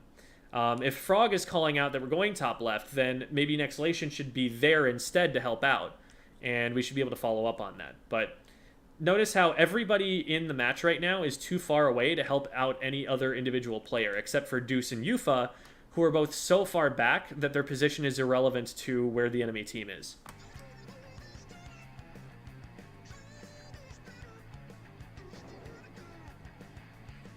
So now Yufa is starting to push in, but again, this is a solo play. Like, if they had pushed to the right when Nexlation was there, then they would have had a 2v1 against this player, and this would be more likely to succeed. But they succeed here only on the merits of winning a 1v1, and that's a coin flip. You never want to leave it up to your ability to win 1v1s. You want to create 2v1s. The Frog is staying up there, and eventually does go down to the brush, which, again, if you had a second player up there with Frog, that's a really powerful kind of spawn lock situation. But with Frog here, they just have to win 1v1 after 1v1 after 1v1 after 1v1, and that's if the enemy team trickles into them. And that's just not going to stay there forever, no matter how cracked you are. So them being in there and getting stopped by the brush is something we should kind of expect if they're in there without the enemy, the rest of their team pushing in to the basket in that time. So now Nexlation finds Yufa here, but at this point, Yufa's position is known. So they're forced to back up, and making this clam isn't actually going to lead to them really being able to score. So from here, I'm going to move back to the other view so we can hear callouts again. Watch out on the left. 52 is on the right stack, and so is the brush. Brush on the right stack. So honestly, I don't dislike this positioning for Nexlation, even though Nexlation is right on top of the Hydra. The objection I have is that the Hydra is too far forward, I think, because there are players who could be on right stacks. There are players who are coming around from this way who are going to be in range of the Hydra very soon. And seeing that the rest of the front line is backing up, I would probably want Deuce to be just a little bit further back to keep themselves safe and be able to have an impact again. Because like Nexlation, it takes one step forward and gets blown up. So it's not like Nexlation has the ability to be any further back. Here it's more like, I just don't think this is a safe charger or Hydra position. Sorry, he doesn't have enough. I'm getting pushed by 2. Brush has 6 clams. Getting pushed by 2 on the right. We hear. Getting pushed by 2. So we drop down here. We hear I'm getting pushed by 2, and they're over here on right. Unless this is Frog speaking. I don't know you guys' voices well enough. The person who called I'm being pushed by 2, that was Deuce, right? We can't hear callouts. Yeah, we can't hear it, actually.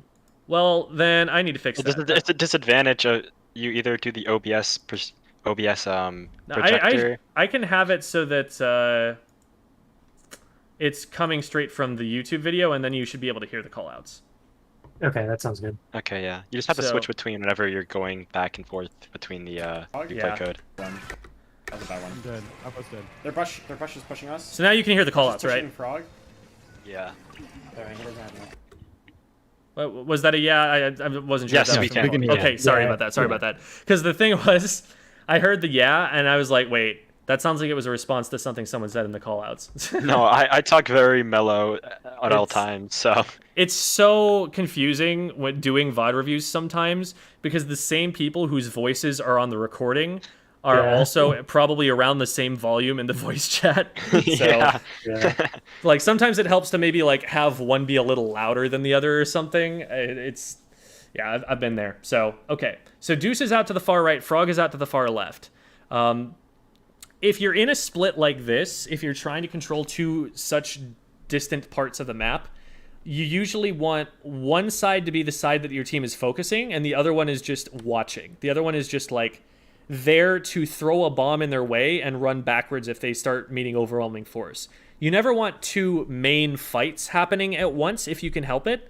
You want to have your team focusing on one side, and for one side to be like the weak side, the side that's you understand, like, you're not going to be able to commit hard to a fight, but it's important for you to deter the enemy team at least a little bit in that direction until the rest of the team can shift from the one fight to the other one. I'm getting pushed by 2. I'm getting pushed by 2 right there. I think that was me, actually. Was it you? I think so. I'm Frog. Yeah. I'm getting pushed by 2. Yeah, that's me. So are we saying I'm being pushed by 2 in the general case? Because, like, right now, Yufa's right here. I don't remember, but probably in the general case. Okay.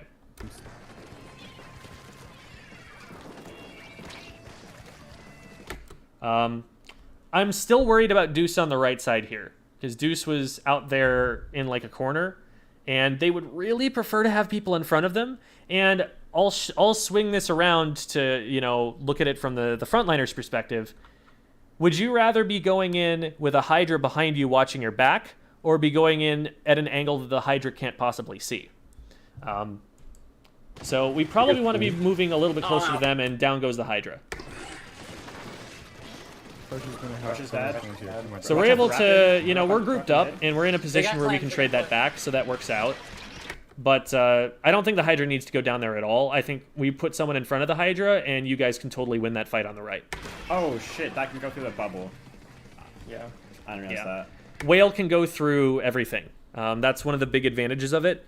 If you're worried about crab tanks, if you're worried about big bubbler, a whale weapon can't go too far wrong because it will actually hit in there. Now, I don't play against a lot of whales in solo queue, so. Same thing kind of with Booyah Bomb and missiles. Like, missiles do get blocked by big bubbler, but it'll shred the big bubbler pretty quick. You know, and Booyah Bomb will shred the big bubbler really quickly too, and envelop someone who's in it, and it'll also hit the crab tank user. So like, there are other specials. Like if your only goal is to get through those things, Booyah Bomb and missiles are higher priorities. But like, if you have someone who plays like a 52 gal and that's utility that you want, that's something you can definitely pull that for. Yeah. The Rapid's still in mid. Watch out for the brush. Oh, on the left. I like the watch out for the brush call out because, you know, solo queue strats. So it looks like they're focusing mostly left. I've just seen so the power clam's over here. I've just seen another player over here. So the main body of the team is trying to push on left. And so a call out like focus left would be good to get everyone looking at this spot. Now, we do still want someone watching the right so we don't get flanked because, again, they have a brush. But we only really need like one player playing the weak side there, and most of the front line especially should be focusing on the main body of the enemy team. Guys, I need someone to take this. Two on our left back. Yeah, that's good. You can throw that back to the backliner. Their position is more likely to be known at any given point in time, and even if their position is known, they can still use their range, so they're better to have it versus the front line. You don't want them to have it because that gives away their position. So I don't necessarily dislike trying to keep the height advantage for now, but you want to be angling yourself in a position where you can be as close to Frog as possible so that if a fight breaks out around here, you're able to have an impact on it. So I would actually be moving up this wall to try and get behind this piece of cover, so then at least I can slosh down in this direction, and this will also give you more information about what's on the right-hand side. Instead of swimming all the way around it, just paint this wall and go up the top, because that'll be helping the rest of the team for the rest of the match too. Plus, you can probably... I don't know if this is possible, actually. Can you, with a slosher, paint in such a way that you paint the top of this and the side of this at the same time with a single slosh? I don't think I'm that's pretty sure. It's at least close. I think you can. If you're further away, probably. So that might be an idea. But because we go all the way around instead of just beelining it, we take ourselves out of range for all of this time. And this power clam gets made, and this power clam pushes in using the ink vac, and you're not in a position to kind of hit them here. The ink vac doesn't reach forward very far. They probably push into a position where you can actually hit them on the way up, and they probably still score this, but let's say that the ink vac wasn't here. Let's just pretend that's not there, and they try to make this push anyway. You can stop that by being here. You can't stop that by being here. You need to be, like, sloshing up over the top really predictively, and it's hard to see where they're going. It's much easier to spot them if you have line of sight on them, and so you'd probably rather be up here, and you'd probably rather have done that, and that would have been quicker to get to basically the same spot you're at. They're gonna get it. Also, dropping down is a big risk here because you lose your range advantage.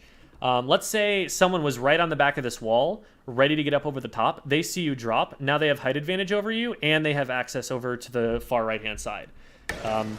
So I would think twice before dropping over that ledge, but it ends up working out. What happens? I took him out, but they still got it.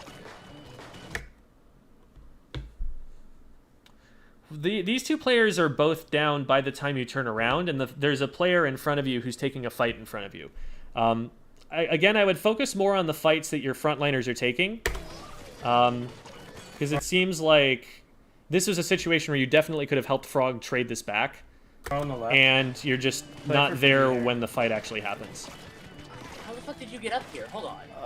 Right here. You see where I am? Here, hold on. Right here. You see where. So let's take a look at what's happening in the macro game, because I'm not really seeing it from here. We're at around probably 3:15, so let's scoot over to the other side. And now we're going to switch the Discord call over to what we can see on OBS. If I remember correctly, they just jumped up onto the left side up to where the basket is and flanked Deuce. Okay. So let's see how we can prevent that from happening in future. So we're going to put this here, do this, and this goes out to you guys. And then we switch from here to here, and that should switch on both sides. Okay. We're getting the hang of this. We're getting the hang of this. Okay. So we've taken out 2 players in front of the basket, and the number 1 priority right now is to secure a perimeter wider and wider around your own basket. While your basket is open, that's what you guys need to be doing. So right now there is, it's just the leader and the rapid here. So we should be able to try and win this here. Oh, there we go. So remember how I was talking about that situation with Nexlation where I was like, hey, so like you want to keep your high ground so that in case someone's trying to come up over the right block, you're able to stop them? That's exactly what happened. Somebody was actually on the other side of that block, and they get over here. The E-meter was there. Yeah. So one of the things you could have done, even if you're gonna drop, is before you drop, try to put a slosh over the top of that wall. So at the very least, if they're trying to get over the block, they have to paint their feet on top of the block first, and that makes them more visible. But yeah, so they get in here, and Deuce tries to go in on this from short range, and they retreat away. So Deuce isn't able to kind of help push up with this fight, and that's a minor thing, really. That's just someone who slipped by, and they're not going to be able to follow up a lot on that. But what's also happening is the fight in front of us is not going super well here. So let's look at how that works out. So Frog and Nexlation try to close in on the 3Vs, but the 3Vs has range.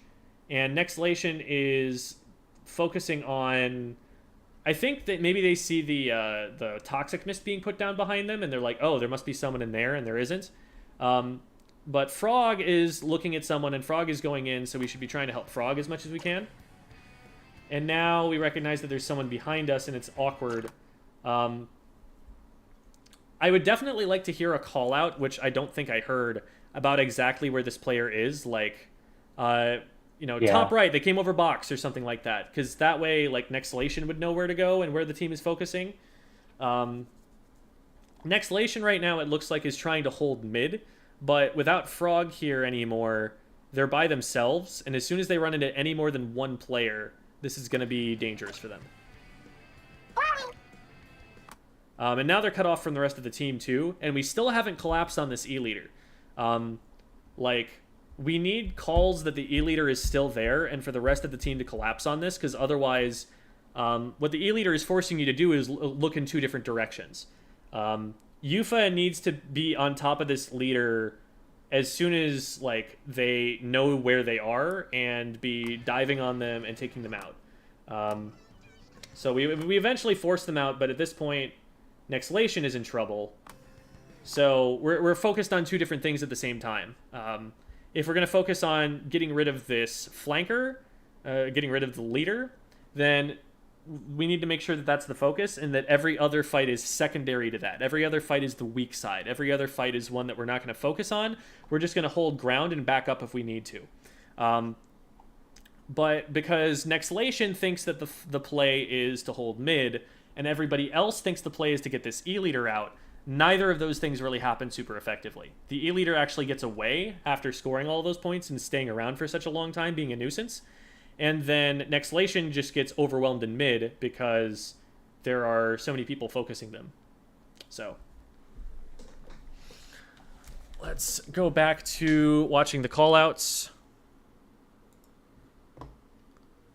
And we'll switch over the view in Discord to this. All right, should be good. Oop. Oh, I'm looking. There we go. That was the wrong window. So now, Just try to play the video through OBS. are you guys hearing game audio? Yes, Yes. yes we are. Cool. All right. How the fuck did you get up here? Hold on. Right here. You see where I am? On A. Oh, so that was Oh, in I reference to forgot the E leader. Watch out for everyone Yeah. mid. I never knew that. I guess it wasn't very specific. Yeah, that was on me for being incredibly vague on that. My bad. Well, I was pushing mid anyway, so it's like me and Nex were completely split from both of you. So the call out there is probably like E-leader scoring top right. E-leader jumped over top right. Or like someone jumped over the box. Something like that. Something that gives a very clear location so for everyone to know, like, here's the flank that we're dealing with. And for Nexlation in general, like, I think your idea here is we've got control of the basket, and so we should start pushing into mid, but there's nobody pushing with you because everyone's distracted by this flank. So it's not a bad idea to be where you were. You just need to be aware that at a certain point, the enemy team is probably going to outnumber you, and you're going to need to back up. Okay.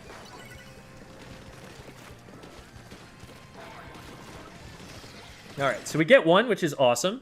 So now what we want to be doing is starting to create some space. And there is not a lot of paint on the ground. So painters, painting frontliners, we need you guys active in this moment. And Nexlation, you want to be moving close to where they are in the general case so that you can move around and so that you can support them in fights. There's snipers on their stack, or on the right stack. Right stack.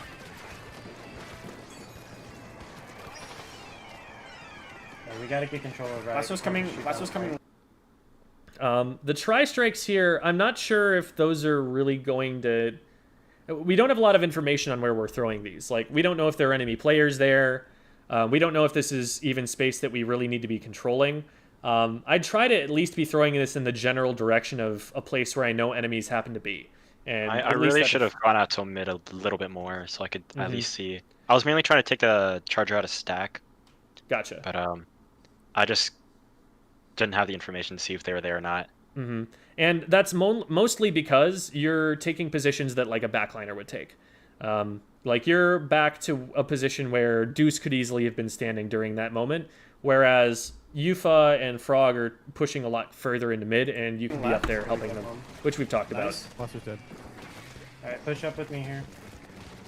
I'm coming. That was close to you being able to support them in that fight. Yufa loses that a little bit quickly because it's just a 52. They get shots on really quick.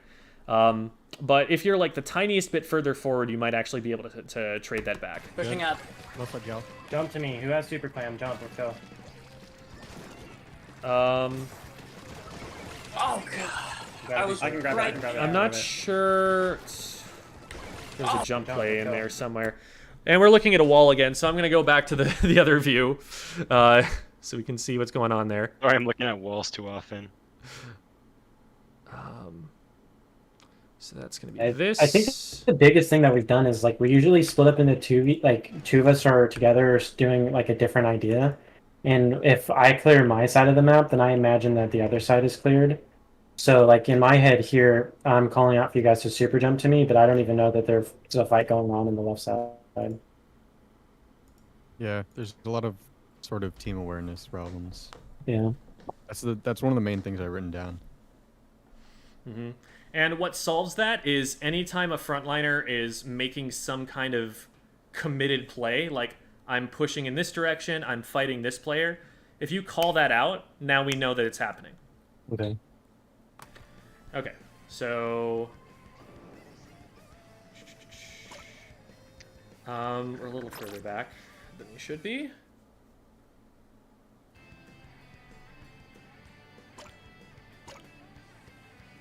Still a little further back than we want to be. We want Nexlation's next respawn. Okay, here we go. So we're starting to coalesce around left stack, and I like that idea in general. But like, look at what the tri-strike does here. You actually help the. Oh, it gets me in. You actually push the leader a little bit further back, and it gets Frog in. But nobody on your team is actually committing to that fight on the right except for Frog. Deuce is too far back to have an impact on that, and in general, I would probably say that Deuce wants to be further forward at this point since the team is starting to push in. And then Yufa and Nexlation are taking fights on the left. So, like, Frog is in a 1v3 right now.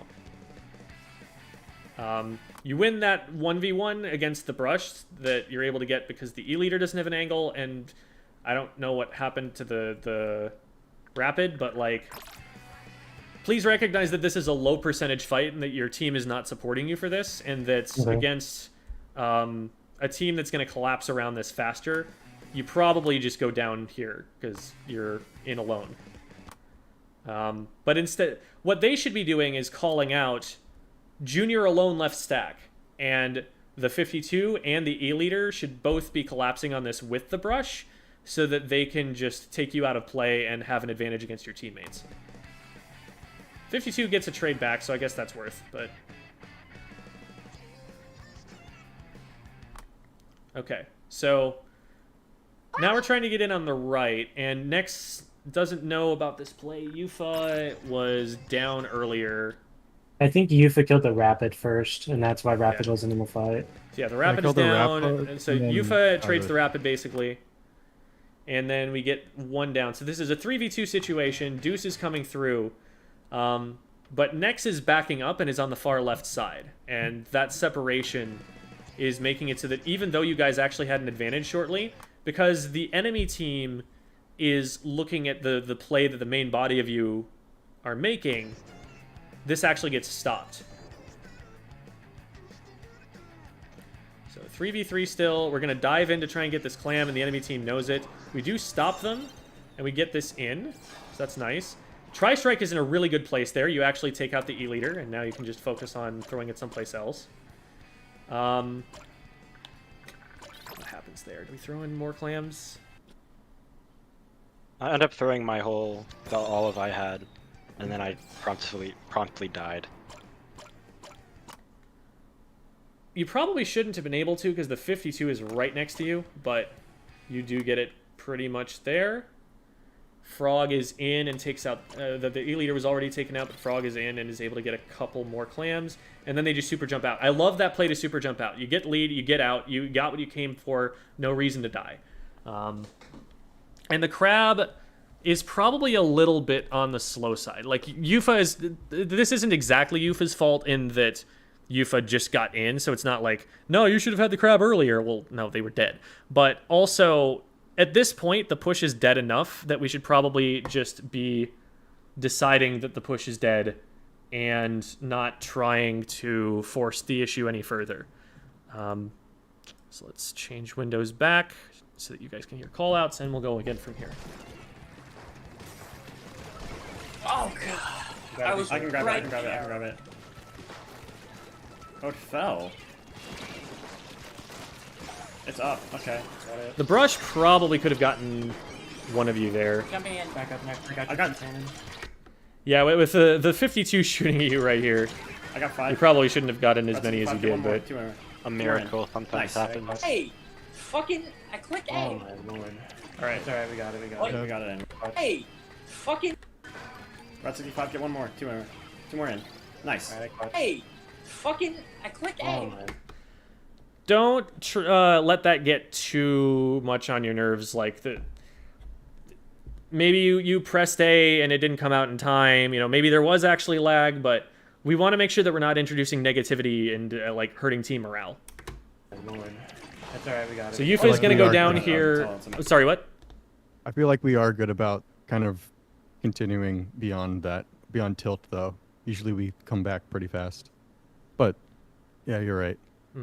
Like, because remember that anything that you put onto the comms is being heard by others and not just you. And that's something that can, you know, impact them in addition to your own mental state. Matters. That's all that Definitely. matters.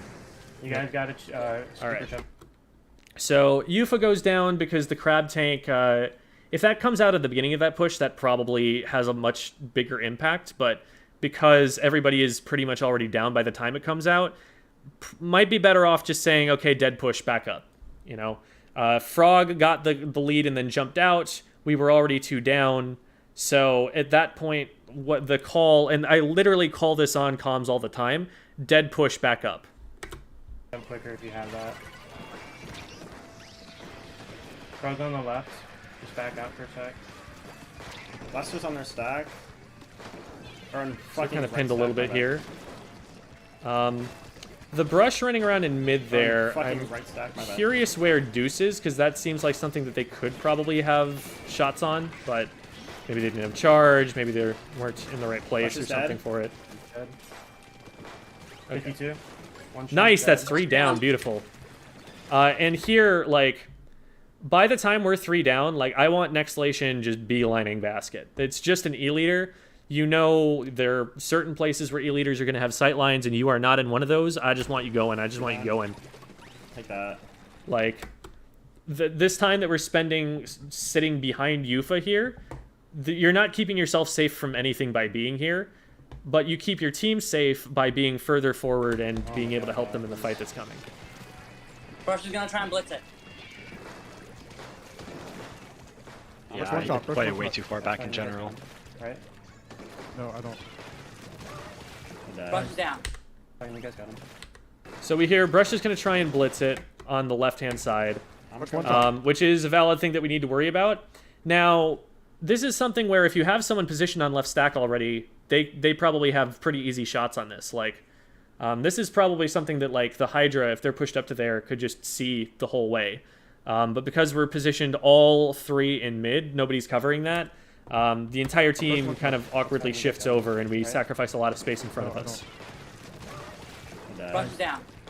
We got rid of all their escape options. So I think part of your plan for pushing up on this map should include who's going to cover left stack. Nobody jumped in me here. There are a lot of good answers to that question, but I'm Yeah, sharking. they're gonna push 2 down this. we want to have Never mind. a single one, and that's the important part. Okay, switch attention to mid. Now? Switch attention to mid. We can't leave next one. The brush is on left stack. Right stack. Pushing him. I'm surprised that I those think didn't they got hit. traded. Nice. That looked like they were on, Good, so good. good attempt. Frog gonna- is I'm in just really deep right now. Like, yes, you've got support from Deuce, but gotta be careful there. I've almost got another. That was a bubble. 4v2 for a good long time. I got Don't want bubble again. I'm to gonna get drop it engaged there. on here. Blast on right stack. Dead. 2. So 2 players go down, and again, we're picking on Nex a little bit just because Nex is the player that we get the view of, and this always happens in VOD reviews. You know, it's way easier to notice what's going on with this player that we can talk about here, but 2 players go down in this fight, and Nex is never in range to actually have shots on that. Yufa actually isn't for most of that either, I think. Blast on right stack. So part of this is like Frog is just very confident in their front lining, but also when Frog is going in on something, give Frog support. Like, look at the fight that Frog is taking and initiate with them. Pushing 52. Just play defense right. Because, like, you're playing as if the enemy team has control of their street or has control of their freezer, and they don't right now because of what Frog is Now play doing. defense. He's one top. Oh, the Blaster got me, I think. Oh, the Huh, they got a fall-off shot over the over. top. That's insane. That's just kind of unlucky. Shit. Blast. It looks like you were trying to squid roll through and you missed those. They're That's in fact neither on here our nor there. stack. Blaster pushing in. So from here, we want to put ourselves in a place where we can stop them from getting into They're freezer. in fact on our. And again, we're moving over to the right side first. Like, unless there is someone over on the far right side here, I would just say literally never take this right ramp. Always go up the wall. Because if you go up the wall, you have immediate access to freezer and what's in front of you over here.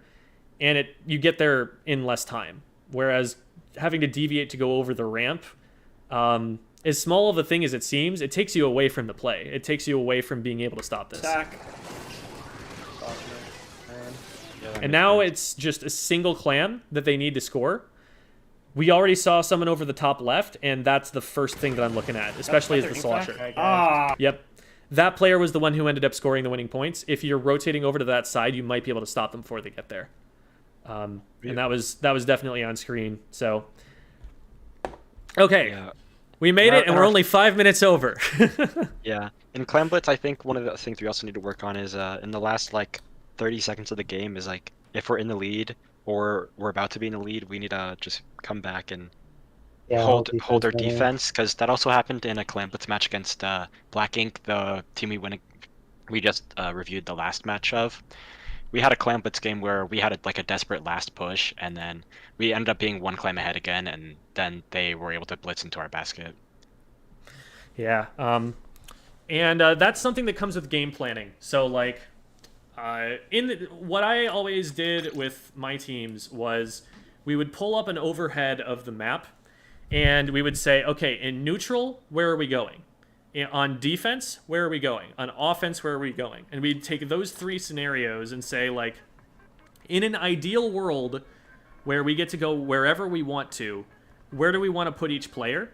And that way we know what we're going to be fighting over. We know where our teammates are going to be. We have, like, that bit of a plan so that we're not getting surprised by what our teammates decide to do.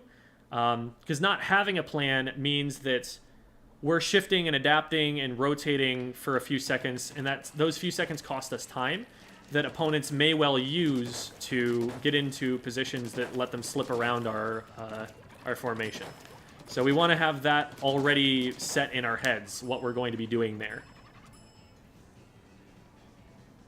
Okay. I think usually we just do recon, and then like point out specific things that we'd want to look out for.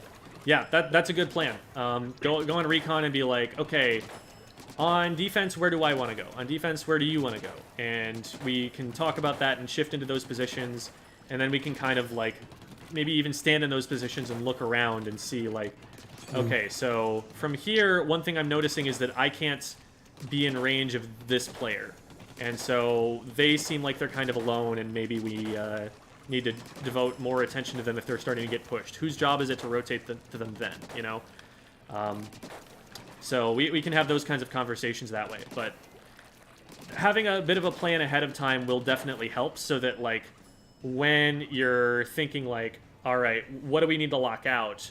How do we create this radius around our basket? We know where to go. And even if we don't have a plan, there is still some improvisation that you guys can be doing to plug those holes. So if you see, okay, we've got 3 people that are all watching left, but nobody's watching right. I need to watch right to make sure nobody goes over that box. And so that's something that you can, you know, improvise on the fly. But in general, like, a lot of teams are just going to have plans for what they're going to do when they get into those positions. So, all right. Do you guys have any more questions? I have a personal question about like weapon choice. Okay. Because the reason that I play so aggressive with Junior is because I get to create a 2v1 with my bomb basically every time, and then when I get Big Bubbler, I get to just smack down an insane amount of area control. But if I'm picking fights usually, do you think it'd be better to switch to 52 or Splatter Shot? So 52 sounds very similar to what you're describing there, in that it is there to make it so that you can basically take one player out of the fight and only focus on one at a time. And the advantage of the 52 over the Junior for you is that you're going to have increased range. So you can sit inside that wall, but then hit further away from you than you have to with the Junior. So the way that you're playing is very 52-like to me, but you know what? Maybe what you're doing works for you, and maybe it's a better choice for you, and maybe you work on a 52 and try to compare the two and see if you have better results on one than the other. But, like, if the Junior is what works, then play the Junior and, you know, play the Battle Junior that everyone wishes that they could play when they say that they main Junior. You're out there doing it, and most people are just out there, like, saying they're a Battle Junior and then just throwing a bunch of bombs, so... Battle Junior is definitely more viable in this game than it ever has been before. Yeah, I agree, especially with just LDE, and I just think it's, like, insanely strong. So, I was playing 52 beforehand, actually, so maybe I just, like, transferred my habits over. I will say that some of the fights that you're taking, you're winning not because they're good fights, but because you're mechanically better. So, you'll get to a point where pushing into those fights is going to get you killed every time. Yeah, that happened with Black Ink. Like, the kinds of fights you're taking are like the kinds of fights that Tetras take. And their job is to feed, to be clear. So, that's something that you've got to be a little bit careful about. And you don't want to plan your entire game around being able to just win fights that hard when you're alone. You want to be that aggressive, but you need to bring your teammates along for support for the ride. And that's how you're really going to get the maximum benefit out of it. That's how, instead of trading, you're going to end up getting, like, triples. Is that you have a teammate watching your back while you go in. Because, you know, any mechanically skilled player, you know, even if you're, you know, planning on trying to help carry a team, even if that's your thought in, like, a solo queue match or something, you carry harder by winning the fight that your teammate is in as well. So, like, even if you're in solo queue and you're really mad because your teammates are so bad, well, they're at least drawing aggro. They're at least putting paint on the ground. Like, if you play around them, you will still have a bigger impact on the game than if you try to just go solo into the enemy team 1v4. So, even if the plan is Frog is just going to get 2 kills now, you're more likely to get those 2 kills if you do those with teammates backing you up. So that's something that we want to be setting up on this team. I also have a question about weapon choice. Yep. Both Yufa and Frog like to play blasters, and when I play Slosher, I feel like I'm not getting enough pain on the ground to like help them. Absolutely. I feel like we also are like trying to play similar styles, so I'm wondering if I should start playing like a shooter, like a splatter shot, or like a pro maybe when that's going on. Would you paint more if you were playing machine? Maybe. I haven't really tried playing machine yet, but I might be able to paint more, especially with fizzies. That's definitely the most similar weapon that I can think of. And yeah, the fizzies are what immediately came to mind for that. Plus, like, Tri-Strike and Booyah Bomb are very similar, and Booyah Bomb is, I think, pretty definitively the better of the two. So yeah, the more I play, I realize how the more I realize that Tri-Strike is not very good. Mm-hmm. It's very good in certain situations, but there's not a lot that the Tri-Strike can do in good situations that the Booyah Bomb can't do. Mm-hmm. Like, something that really turned me off from that was realizing that you can't swim while you're throwing them. Because whereas the Booyah Bomb gives you armor to survive while you're throwing them, with the Tri-Strike, it's like, nope, you will just walk. Yeah, you will walk, and if you cannot walk out of danger, you are dead. Especially when the Trizuka can swim. Mm-hmm. So, yeah, it's unfortunate because it's like so close to being a really good special, but it just has some pretty significant weaknesses that hold it back that could easily be fixed. So yeah, like, and I don't want to turn you off playing the Slosher, because especially having that Splat Bomb can be really nice for more aggressive play. And if you're trying to play more aggressively with it, if you're trying to be up there with Frog and be taking engagements or like supporting Yufa on fights that they're taking with Crab Tank or something, then that's not a bad decision to go for it. But if your goal is to be playing supportively, which is what it sounds like you're looking for with when your teammates play blasters, then the calculus has changed. Like, the Slosher is a fundamentally aggressive midline weapon because of its bomb. It's going to be trying to stay at its range relative to the enemy team and not play from super far back. The Sloshing Machine can just chuck fizzies at whatever it wants to, and it can play more supportively. But the Slosher probably wants to be going in more. So, yeah. It's a question of playstyle and what your team needs.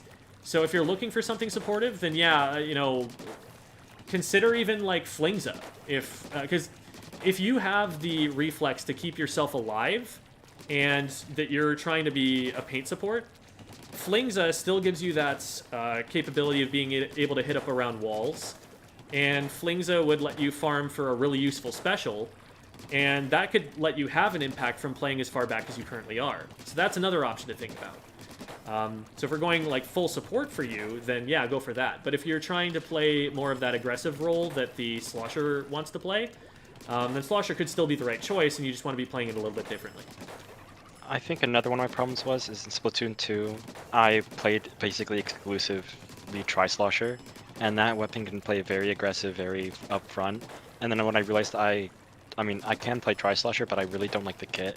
So when I switched to normal Slosher, I kind of thought to myself, I need to play more passively because I'm not gonna be able to. I don't have the time to kill as the Slosher, or as the Tri-Slosher, and I think that's messing with me mentally as well. Gotcha. So yeah, if you're trying to play aggressively, then you know, moving towards the more supportive options might not be the call, but I don't know, maybe you try out another playstyle and you find that you vibe with it. It's hard to say. Definitely some room for experimentation there. But for sure, even Blaster plus Hydra is really hard to make work. Like, I've spent some time on the Grillers trying to make that work with between Debbie's Hydra and Cookie's Luna Blaster. And as cracked as those players are, I was just like, man, we cannot keep enough paint on the ground for both of you. It's just a really hard thing to do. So maybe with the Blaster, we want a backline that's going to paint a little bit more. Something like even Chargers probably paint a little bit more than the Hydra does, just because the Hydra has such a long charge time, and it wants to spend so long getting that charge time. That's about half the reason why I played Splash in this game. The day before was actually the first time I'd ever played Splash in Splatoon 3. I usually play either Blaster, Rapid Pro. I also played Splatterscope a lot, but we had Deuce. So paint was half of that, and also Crab Tank. But that's a big problem that we need solved. Our weapon pumps are very off meta, and that's a problem because they're all off meta for the same reason. Which is you don't have enough paint because you have too many blasters. Yeah, too many blasters, too many sloshers, too many non-shooters, basically. I tried 52, but I don't know. I just don't like the hit RNG, to be honest, which is why I like the Splash. So, yeah, like having someone flex onto a Battle Junior makes a lot of sense in that context, and that's definitely helping the team because you're able to move. So that's one possible solution. That doesn't have to be the only solution. You can look at different maps and be like, okay, on this map, we can definitely make the Blaster work here, and we can do it by running this combination of weapons. But on this map, we may need this. We actually do that a lot. Like, there's some times where I'll end up running E-Leader, because we switch up, and so, like, different ways for each map. Sounds good. Usually before matches, we go into, like, at least talk about what weapons we're gonna play, and why we're gonna play them. All right. Well, that's gonna be a little bit past the time, and that's totally cool. I was happy to be able to show more team stuff on stream. So thank you guys so much for letting me go over all of this in front of all of these people. I hope that all of our people in chat have been able to pick some things up from this. I will probably stay on for just a little bit longer because I haven't done a lot of Q&A recently, and so I want to be able to address the chat a little bit. But I'm going to be going and getting a raid off and sending people away pretty soon. Because I already streamed a little bit earlier today, and I'm hungry, and I want to make some dinner. So, thank you guys so much, and I'm going to drop out of the call here, and I will start talking to chat. Thank you so much. See ya. Thank you. Bye. Thank you for your time. Absolutely. All right. Poor neglected chat. Sitting so long, waiting to be read. I'm going to go and get the early phases of dinner started, and then I'll be right back. First? Okay.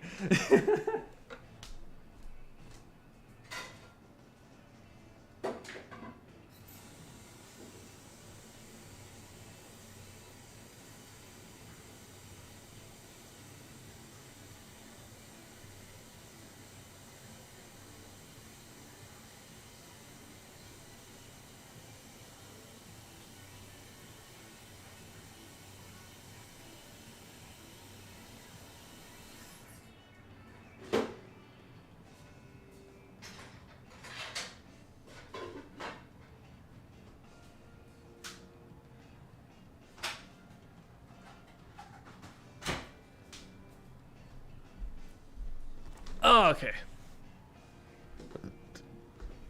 Welcome, Fia. Tomfoolery is afoot. What's your favorite South Park character? Let's not get into South Park. We try to keep this stream PG-13, and that is not what that show is.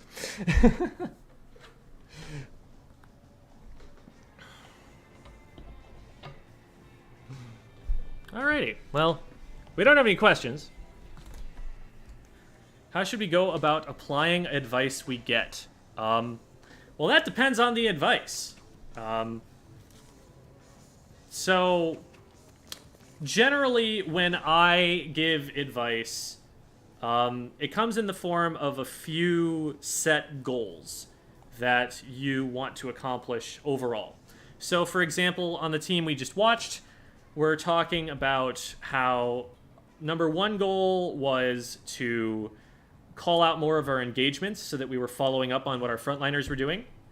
Number two goal was to back up when we got put in a disadvantageous position so that we were not staggering. You know, and so with those goals, what you want to be doing is going into your future matches and thinking, okay, after this match, you know, pause for a second to reflect. Our goals were this and this. How did we do on those on a scale of 1 to 5? And you kind of hold yourself accountable to working on those. And over time, you should be getting that number closer and closer to 5.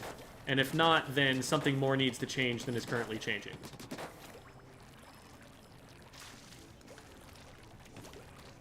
What is your more requested feature for the big content update? There's a whole bunch of quality of life stuff. I would really love to have League, because, man, there is not enough right now that really tracks your progress. A lot of players are looking for something that the game gives them to grasp onto, to tell them, like, that they're improving. And with the letter ranking system meaning so little right now, a lot of people are struggling to find that. They're not really spotting when they're making progress. They're not really able to figure out, oh, I'm playing better through the results they're getting. And that's a problem for the game. For people staying in the game, for people enjoying the game. We need a little bit of something more. And at least having a Glico power, just a naked Glico power without any of this silly letter that increases just because you play games. We need that to give us at least a little something. So that's one thing I want. How to build up the mental stamina to play longer. Playing mindfully is tiring. If you can only do that for a couple hours, then just play seriously for a couple hours and, you know, maybe mess around for other time that you're playing. Maybe play some Salmon Run instead to break things up. Maybe just mess around with some friends, have some squid parties, or play another video game even, or touch some grass or something. Like, it's much more important to have mindful, meaningful practice than to practice bad habits because your brain is getting tired. How do you refine your mechanical control? I've been watching and practicing the drills but feel frozen progress-wise. The drills take time to start kicking in. I've had years of playing this game competitively to do these exact drills and refine them to the point that I've got them. But if you watch yourself, you know, 2 months from now, you will realize that you did get better because you were working on these things. Oh, table turf is great for that too. Yeah, I absolutely agree. You know what? I just want to beat up on Mr. Coco a little bit using his own cards. Should make a parody of game theory videos and do Clam Blitz theory instead. That's just a theory. A clam theory. Thanks for watching. Ugh, I feel gross even parodying it. It's just been done to death so much. It's such an old joke. Even the Zoomers who made it a meme are starting to get sick of that one. Have you tried out Table Turf Battle? Oh, yeah, I've played a lot of it.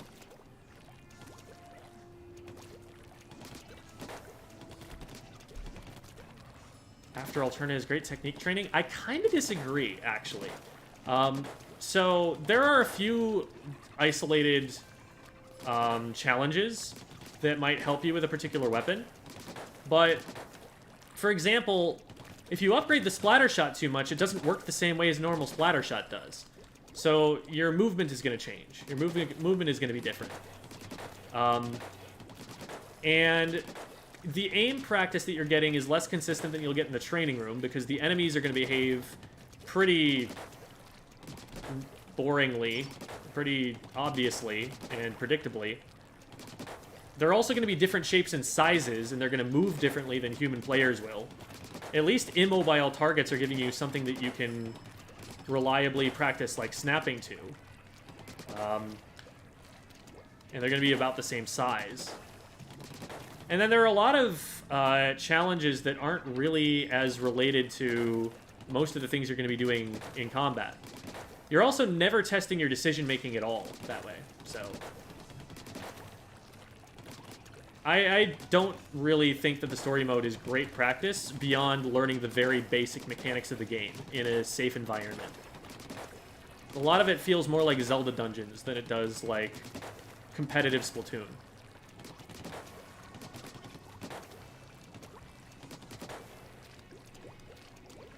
Any advice on ranking up if you are stuck playing with randoms? I mean, aren't you always if you're playing series? I don't think that changes much.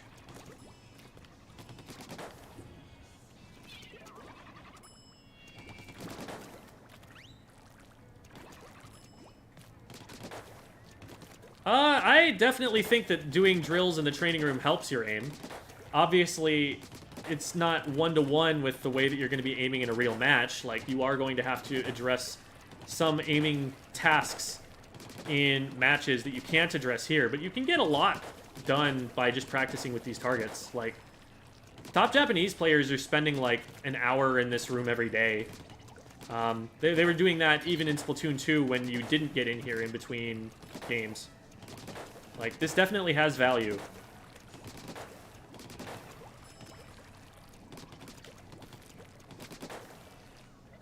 Would that one level in story mode that was like skeet shooting be helpful for something like Swiffer?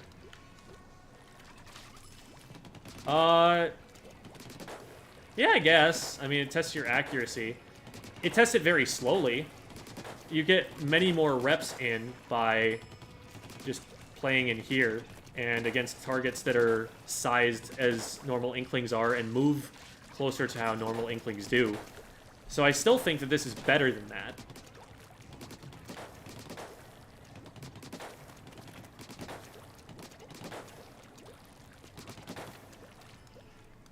Been stuck in a rut. Taking breaks is helpful, but I feel my aim is staggered. Any advice for polishing off some rust?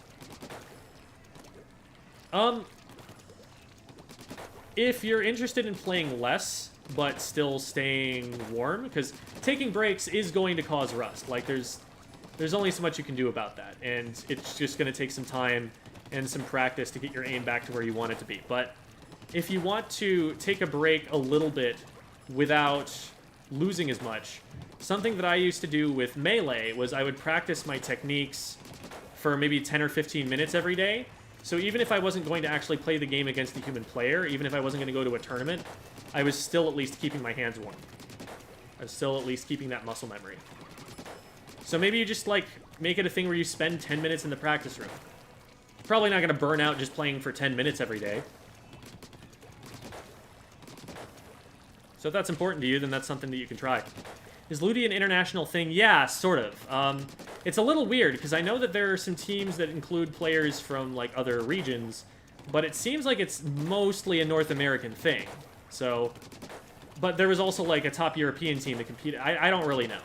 I think it's, like, in North America, and everyone on paper is, like, open to join it, but it ends up being more North American because of time zones, or maybe that's it? Even that, I'm still a little confused about. So, I'm not the person to answer that question, really. I'd have to direct that to somebody who's more in the know about it, and what it's really designed for, or how it usually ends up. How do you hold your controller? Not a dumb question at all. I've actually, I put that in one of my videos, the learning motion controls thing, but... So, when I'm really in a game, I make sure that I've got both feet on the floor so that my legs are at a 90-degree angle. So, my thighs are parallel to the ground. I rest my forearms on my thighs, and then I have the controller sitting basically like between and just above my knees. And then if I want to turn left, I am pushing my right forearm forward on my right thigh and letting my left wrist rotate a little bit to let the controller move freely. And if I need to, I will pull the left forearm back as well. Most of this movement is in the wrist, but there needs to be maybe a little bit of forward and back with the arms when you need to be going a little bit further in any given direction. So, like, those targets that I was doing right there that were pretty close, this is all wrist. But if I'm doing this, now my right forearm is pulled pretty far back. I'm actually touching my right forearm to my hip right now. And I've got my left forearm a lot further forward on my thighs than it usually is. Shirt is blending into the game. Yeah. That'll happen. One sec. Let me see if I can get this light positioned a little better, because it's definitely pointing away from me in a way that it shouldn't be. This will probably bring it down a little bit. Does that help at all? Or did that just screw everything up and make me sad? That's better. Yeah, we'll keep it there. It's wrist movements. Like, you may have to move your arms a little bit, but you try to do as much as you possibly can with the wrist, because your wrists are very precise. They're very fine-tuned to making very quick, accurate movements. They're not super strong, and strength is what your arms are there to add, but the wrists can do all of the precise stuff. And that's exactly what you need here. So I at the very last target there, I moved my right arm backwards a little bit, but for the most part, again, it's all on the wrists. How important is map control to win the game? It is how you win the game. The way that you score in splat zones is by having control of more of the map than the enemy team does. Specifically, you are in front of the zone, keeping them back from getting to the zone, because you control more of the map. The way that you win in tower control is you control the part of the map in front of where the tower has to push, and you push it there. The way that you win in Rainmaker is you control the part of the map in front of where the Rainmaker has to push. The way you score in Clam Blitz is you control the area in front of the power clam holder until it gets to the basket, and then you control the area around the basket the way that you control the splat zone. All of it is directly tied to the concept of map control. If you can stop the opponents from entering an area that's relevant to the objective, you can push the objective uncontested and win the game in one push. So everything else you can possibly do in the game is in service of that objective.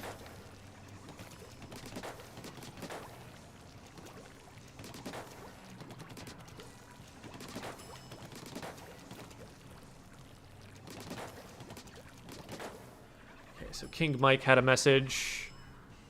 I mainly Aerospray. I was playing zones and ranked, which I have a replay, and was having a few issues with wondering if you have any advice on how to improve in ranked. So if you want me to look at your video, DM me on Discord, and we can work on scheduling that. There are a couple of different ways we can do that, but be aware that the free option, which is you know, getting on the Tuesday VOD reviews, is backed up until January. There is a little bit of a line for that. I'm still happy to do it and to put you on the list. It's just like, if this is a game that you have right now, it is not one we're going to be able to look at then, because the replay code will have expired, unless you've got like a capture card recording of it.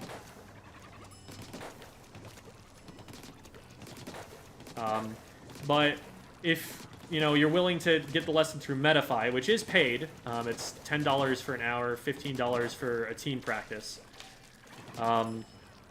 then that's also an option, and that we can do a little bit sooner than that. That one, we can probably get that replay looked at. So.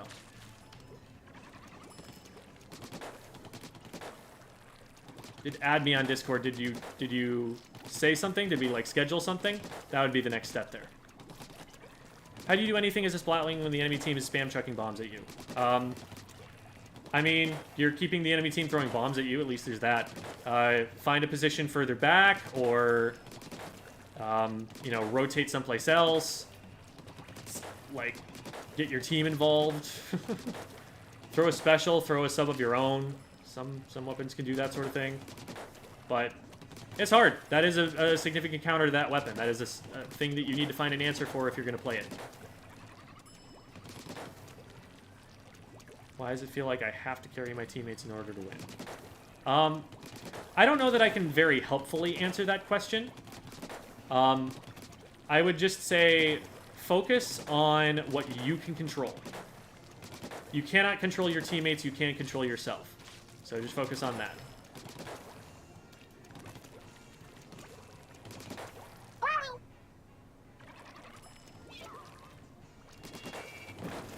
Alright. I'm going to really quickly go check on the food I'm making, but I'll be right back.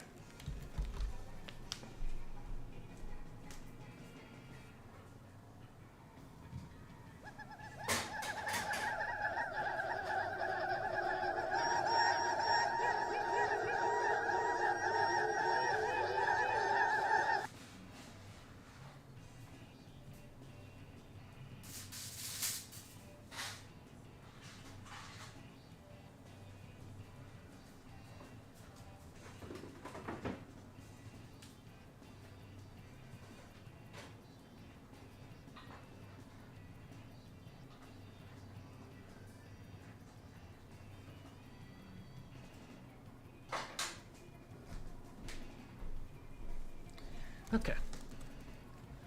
Question that I saw before I left was, what's a good time to use my special on defense?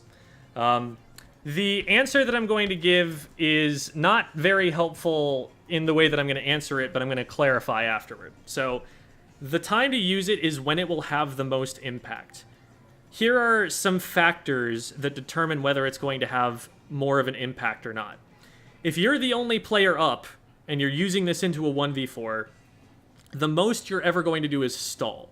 And you're probably not even going to do that very much. So you probably want to save it until somebody is there to follow up on it, because almost every special in the game, almost every special in the game is better if your teammates are applying pressure as you use it. So that's one thing. You need to have a position where you actually stand a chance of using that special to regain control. Secondly, it'll have more of an impact if it's placed in a way that you're targeting a whole bunch of enemy players, or it's useful to your teammates. So if, for example, you've got a Trizuka and you pop it when you're sitting like behind cover, you're not going to be able to see anything and hit anything.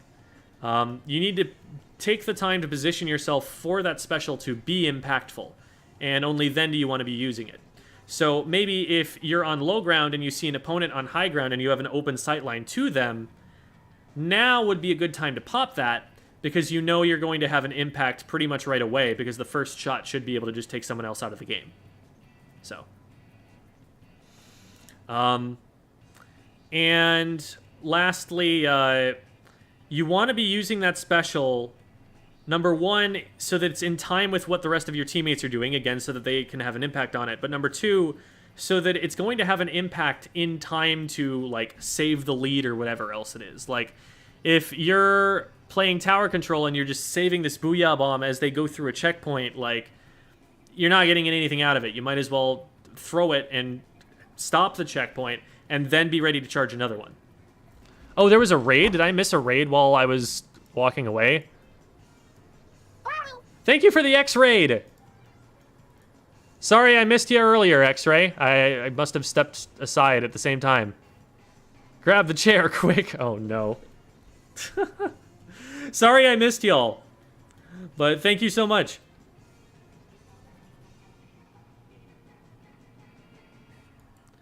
King Mike, DM me on Discord about it, and we'll have that conversation there.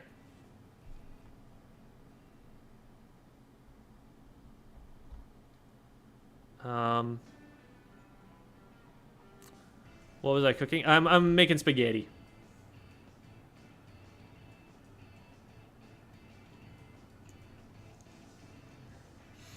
All right. What's up, Undershirt Man? Yeah. We got a pretty good team VOD review done today. Had a couple of those, actually. And now we're winding down a little bit, but I wanted to do a little bit... Oops, sorry for the noise there. I wanted to do a little bit of Q&A while I had the opportunity to. Because we didn't really get much of a chance to do that. So, getting some of that taken care of in the meantime.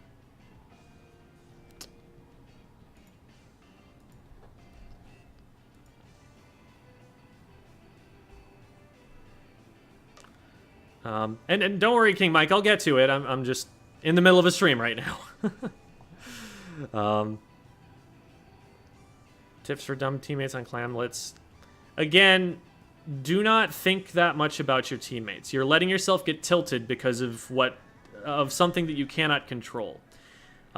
First of all, blaming your teammates is the first thing that's going to cause you to start ignoring your own mistakes, because it's very, very easy for us to be like, this wasn't at all my fault. It was, in fact, only their fault.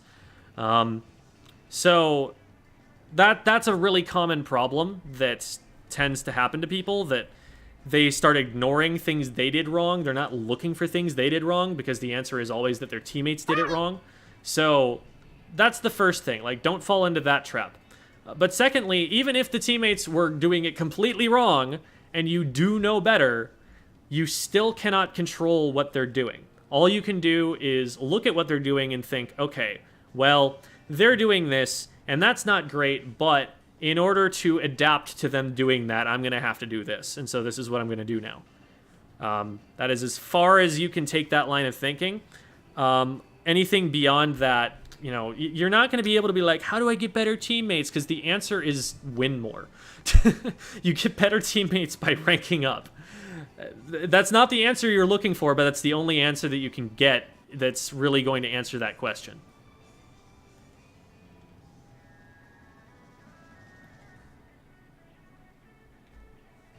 Should you use two different fingers for R and the ZR button, or do you just use your index? I go back and forth between the two, personally. I think it's definitely possible to do the other way. I just find it less comfortable, and I don't ever feel like it's inhibiting me. Because you're only ever going to be able to do one or the other at a time. So I don't think you're losing time in the transition between the two buttons that's meaningful. What should you do if you know you're bad? Well, first of all, don't call yourself bad. Because that's not a useful thing to do. There's just nothing that you gain from categorizing yourself as bad. There's no new information you're going to learn from that that's going to help you. And calling yourself bad is going to make yourself feel bad, and making yourself feel bad makes you play worse. So, it's just don't call yourself bad. It's that simple. Just don't do it. You know, even if you were to compare yourself against everybody you've ever played with and say, I am worse than this player, calling yourself bad isn't going to do any good for you. Now, saying, I am a less skilled player than this person, that might be helpful to you, but it's all relative. So don't even worry about it. But if you are trying to improve, then just focus on learning. There's an old phrase, you either win or you learn. And both of those are positive things that can happen. So if someone beats you, don't be like, oh, I'm bad, I need to not be bad. Maybe look at what they're doing and be like, okay, what are they doing differently that is letting them win? And maybe part of it is just that they're aiming better, in which case, well, that's a very easy solution. Work on your aim. And I've got some videos on how you can do that. Maybe they're making different decisions than you would in that moment. And if they're making different decisions, now you ask, okay, what is it about this decision that helped them win when I would make a different decision? Like, is this decision they're making better? And if so, what can I learn from that?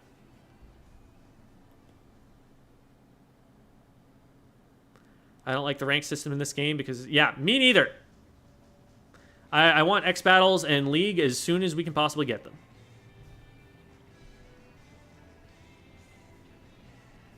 Bad to the bone. Okay, yeah, you're right. Calling yourself bad. Maybe that works for you. Maybe that's a positive thing. But I'm not talking about that kind of bad.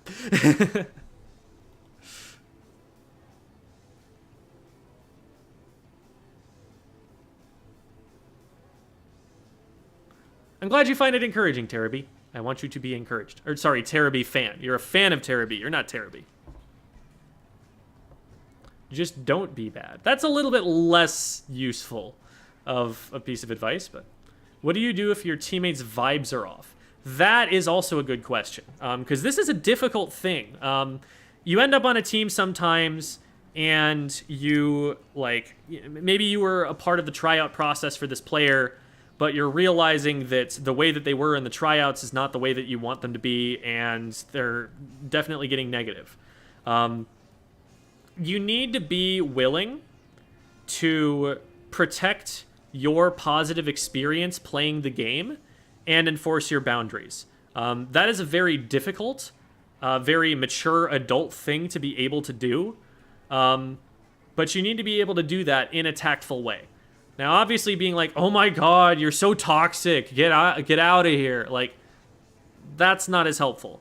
But if you can say something like, and this conversation, by the way, should never happen during a tournament, like not in the middle of tournament sets or anything like that. The most that you ever want to criticize a teammate during a tournament is after like a set is done and you're waiting for the next one. Maybe then you can be like, "Hey guys, let's just remember to keep things positive, okay?" And that's about as much as you really ever want to go for. Because otherwise you could tilt your teammates by criticizing them and making them feel like, "Oh no, I've ruined everything." You know, that sort of thing can take over pretty quickly. You don't want to be putting out too much that's negative or even corrective at that point in time. At a certain point in any competitive pursuit, you've got to just trust that you've practiced enough, that you've trained enough, that you're ready. That, yes, there's always room for improvement, but the time for improvement is during practice and not now. We're not going to learn how to play the game better that quickly just from this match in the middle of the match. It's going to take some time and reflection afterwards. So, going back to that, you need to be willing to confront them, and if possible, I would say, like, with the rest of the team there, like, "Hey, so back in that match that we played on Friday, when you said this made me feel this way, and I think that really hurt my ability to help with the rest of that match. If we could maybe rephrase that, or if we could maybe change the way that we said that, I'd really appreciate that." Or maybe like, "Hey, what you said was totally valid, I get it. But the tone, the way that you said it, came across a little bit more aggressive than I think you meant for it to. So please just try to be mindful of that in future." That sort of conversation, I think, is really important. And if they don't respond to that well, you don't want to be teammates with them, straight up. Like, there have been teammates that I've had where over time it became clear that we'd had multiple conversations with them about this sort of thing, and things just were not improving, and it was affecting team morale to the point where we weren't enjoying any of our tournaments, and we just had to, have a conversation with the captain and be like, "Hey, I don't see this improving, and this is definitely impacting the team negatively. We should probably let them go." Those are really hard conversations to have, and nobody likes having them, but sometimes they got to be done. How do I sharken matches without being spotted? Well, if you're sitting in the ink, they can't see you. The only way that they can identify you is either by watching the trail that you swim through with Ninja Squid, or even then by, like, if you sit still, then all they've got is listening for the audio cue, which is really quiet, and not a lot of people are going to look for that. So The big thing, though, with sharking is that I think a lot of the time people shark either for too long or in places that are too obvious or that people are going to check, people are going to be looking at. You shark in a spot they're not going to paint, because if they paint over you, your shark is done. And so you can't just like swim straight at someone on a straight line in between your teammate and them and expect them not to shoot in your direction. You've got to take off angles. You've got to hide in little blind corners that they're going to walk past. You've got to make predictions about where they're going to go so that you can be there at an angle they're not going to be looking at when they go there. Bad is a fake categorization created by the deep state and big ink to tilt you and keep you in the lower ranks. True. True. It's actually become one of my mates. Yeah, let's go. I'm glad you're liking the Tri-Slosher. I thought it might be a good pick. Awesome. I had the reads. I knew. How'd you feel if I set up a VOD review where I played Splash instead of my normal Range Blaster games? I'm just worried about like whether that's useful to you. Like if you're trying to play Splash, then absolutely I'll help you learn Splash. But like if you main another weapon and you only have a certain amount of time with me, maybe, you know, and maybe it's important to your team that like you are able to flex to this Splash and you're having trouble getting it up to the level of the Range Blaster. You know, that's totally valid and that's something that's worth working on. But I would want to work on something that's going to give you as much as I can possibly give you. Can't break the habit of going too aggro. What's a good way to be more aware of which fights I win or lose? Range and time to kill are probably the two most important factors there. Movement is a little bit of something that can sometimes help. Like with the dualies, movement you have to take into consideration. But it's mostly range and time to kill. Can you get into range of them reliably? And is your time to kill fast enough that when you're in range, you're going to take them down? If the answer to those questions is no, then you need to avoid those fights. And note that like range and time to kill are affected by cover. So like you might never be in range of someone if they're behind cover, while they can be in range of you because they're playing an Explosher and they can hit up over the top of it. So that's something to think about. And also, time to kill is affected by, if you're too far away from them, then your time to kill has to include the time you're taking to swim to them. And if they're shooting at you all that time, that's when you have a problem. So really, range and time to kill are very interconnected in that way. Love your content, find it super informative. Yeah, thank you. I appreciate you. What are some obvious things that happen in games that you shouldn't blame yourself for? Oh, so you're looking for okay. If you are, you know, you are not near your teammate, you have no way of getting near your teammate, and they go in alone and they get themselves splatted, there's not much you could have done. You could maybe throw a bomb at them and that's about it. That's something that you can't really control.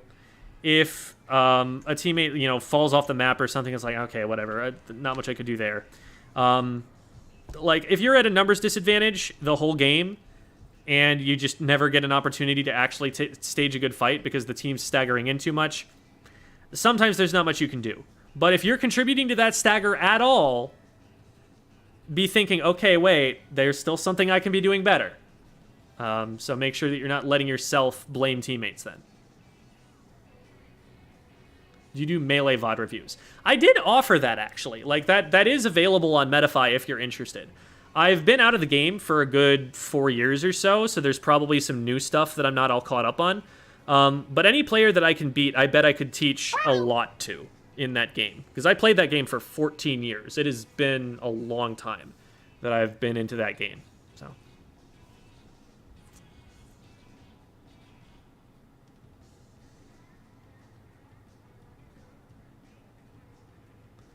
All right. Cool. I get to scroll past the number of things to get to more questions. One thing I've noticed is watching my own replays is there's an enemy at the edge of the screen that I don't notice, so I get killed by later. How do I work on that, or is there a...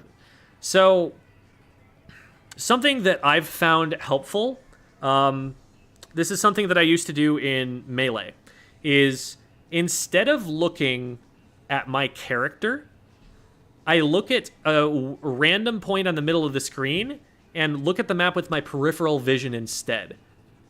It's a weird physical thing to get your eyes to do, but once you're able to do it, things that are the wrong color pop out a lot better around you. Focus is the enemy of collecting information, because in order to focus on something, you must necessarily disregard other things. You're taking more of your mental resources and putting them on one thing instead of spreading them out across the screen. And so it is tunnel vision. It is focus on things that is typically your enemy here. Now, if you're in a 1v1, you need to focus on that 1v1. But even then, like, as soon as you start seeing paint coming in from an angle you didn't expect, you need to start moving relative to that paint to keep yourself safe from it.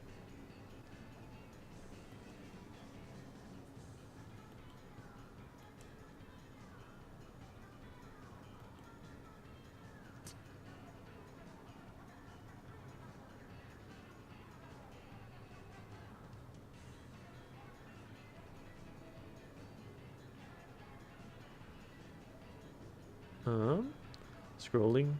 Are there many cheaters, hackers? No. As far as I'm aware, people have not found ways to do that.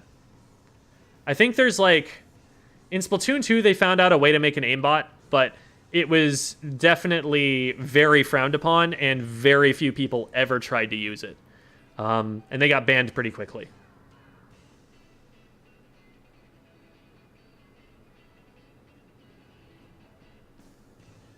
When you're playing tower control, do you have to stay on the tower, or do you have to stay on the tower for a few seconds and then splat the opposite team and go back and forth?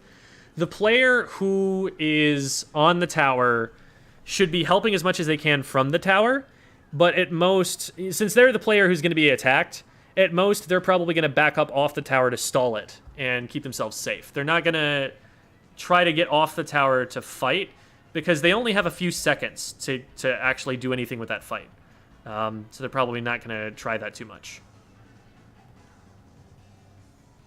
One thing about being on the tower is that you get special charge faster, just for standing on it, without even painting. So what you could do is put someone on the tower who has a special that's going to benefit the tower, or benefit the players in front, and maybe they can have an impact that way, or they can throw bombs, or you put a long-ranged weapon up there so it can just shoot over there. So if you give players about how to shake off solo queue mentality in the interest of teamwork.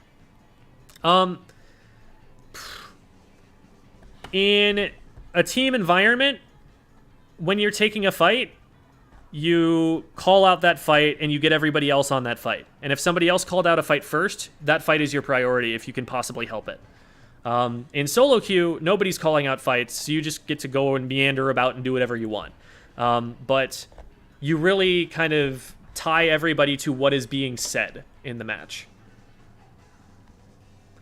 Well, welcome, Isabella Iggy Feather? Isabelli. Good to have you. Trying to get better at frontlining in Anarchy. Was wondering if you had any few tips and tricks for getting splats. Not much that I haven't already said in videos. Use cover a lot. Only start firing once they're in range and you know you have your aim on. Don't challenge weapons you have bad matchups against.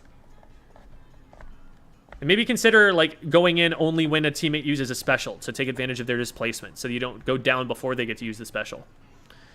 What does the current Metafy queue look like? I'm very busy, but Metafy will prevent you from double booking me, so you don't have to worry about that. Did you ever make the AZPR? Yes, I did. I was 13th in 2015.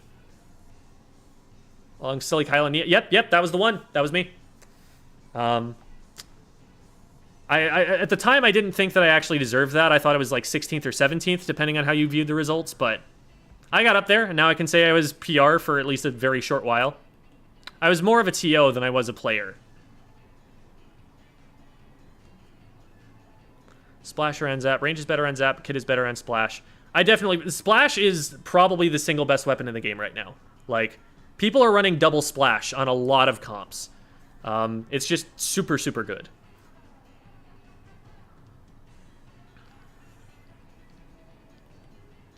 Ranked, what weapons specifically do you need to use to work your... You can get to S+ on whatever weapon you want. You can get to 2600 X power in Splatoon 2 on any weapon you want. It's getting higher than that gets really difficult. So, like, in competitive play, one thing I will say, and really outside of competitive play too, to an extent, using certain weapons makes it harder to climb, but it doesn't make it impossible to climb. Like, Kiver would run the Aerospray MG in solo and get to like 2600. Thing was, if he ran a better weapon in solo, he was able to get to 2800 or higher. So it was clearly holding him back, just not holding him back from getting X rank.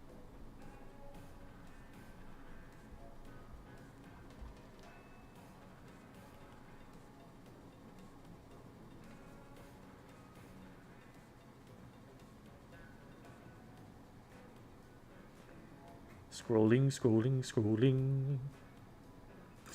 Okay. Cool. So, I'll be right back because I'm done with... I'm already caught up on chat, and I'm going to go and make sure that the food is good. So now I'll have a chance to be uncaught up.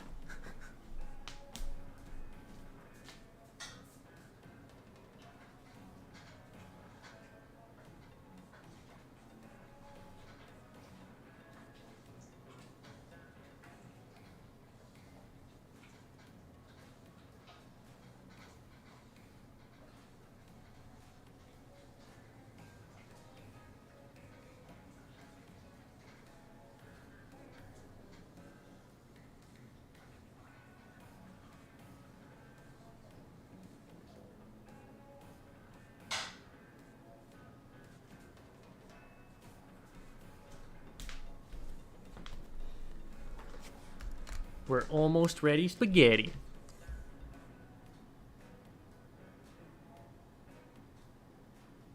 Hey, Jem, can you spread some misinformation on the internet? Team Water, they're the best Splatfest team.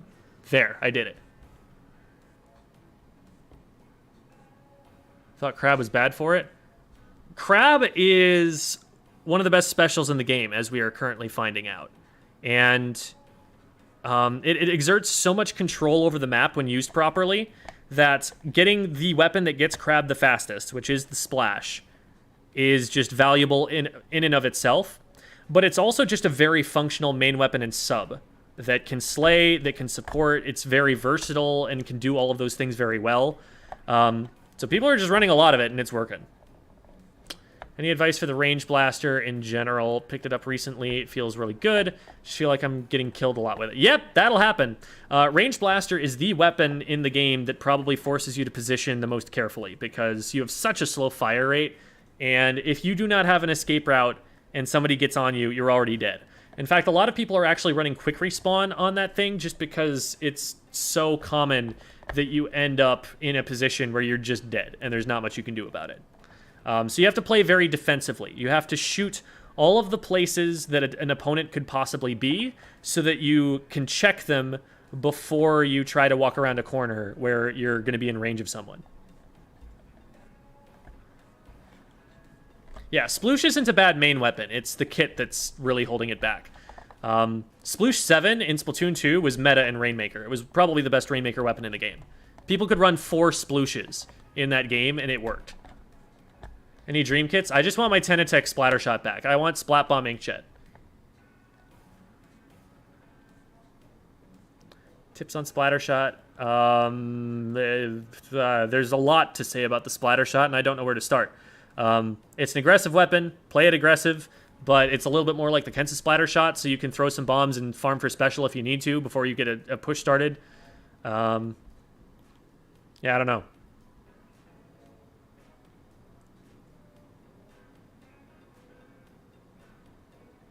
Glad you're seeing success with it, boy with ball. Sorry, Team Water. I'm Team Fire.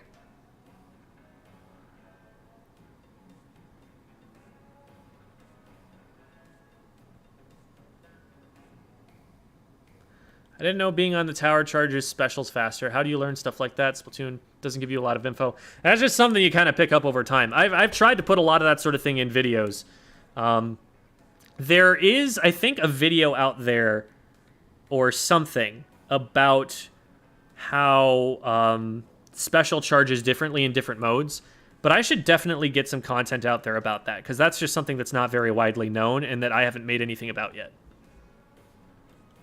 How would the splash function with a bad kit? Well, it doesn't have a bad kit, so I don't know. It's a moot point.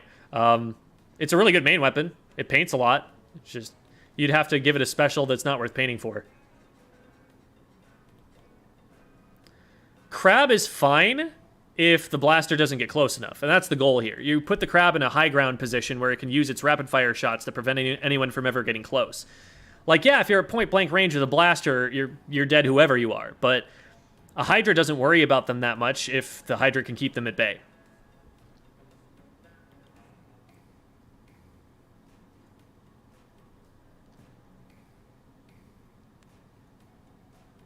Best way to get competitive gear starting from 0.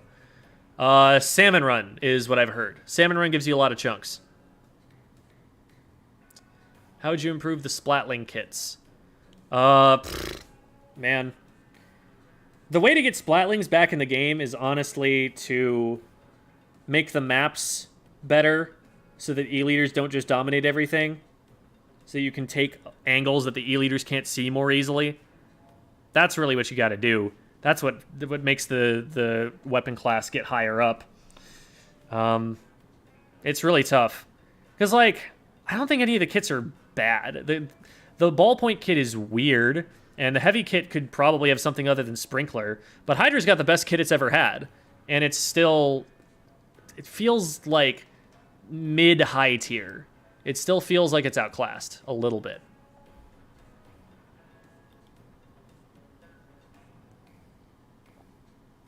Do you have any suggestions for getting out of I'm only good at easy weapons type of rut? I play Tri-Slosh but also main shooters as well, and I feel bad because to me they're not complex enough.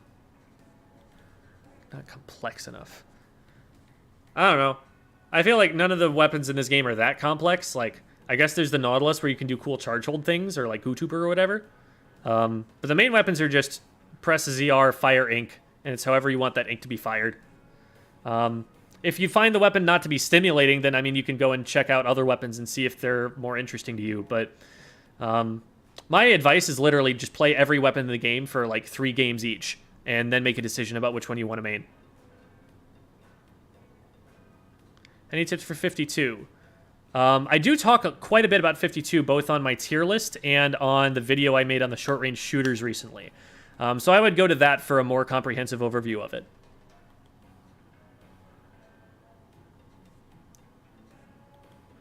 Special charge differently at different modes? Yeah, so, for example, on the tower, you gain special just for standing on the tower. You get special advantage for that. There are some rules about, like, depending on which team holds the Rainmaker, or I think it's actually what side of the map the Rainmaker is on. The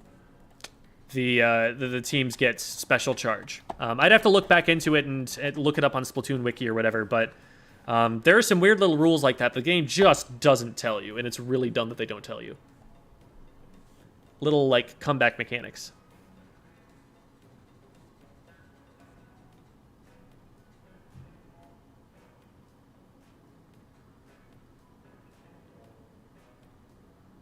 LDE or comeback on Range Blaster? I don't know. I would just ask sendu.inc/builds.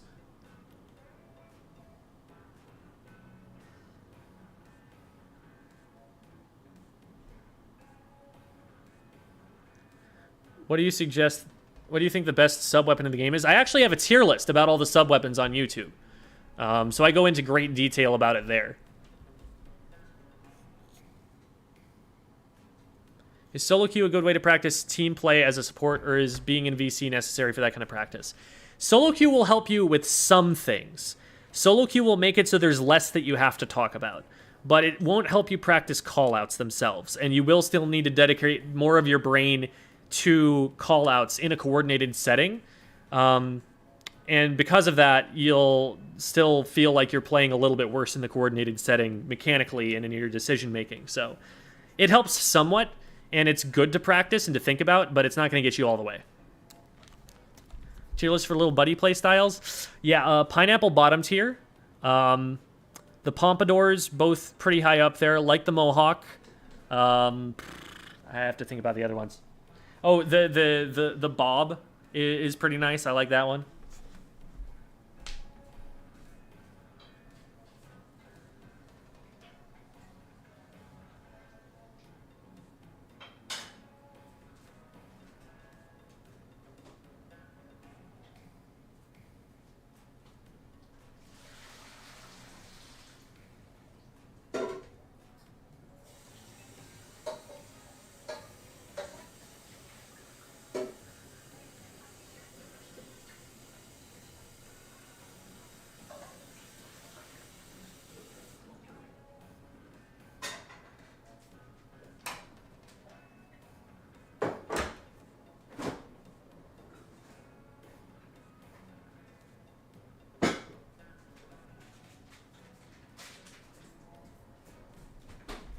The spaghetti is ready.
Spaghetti.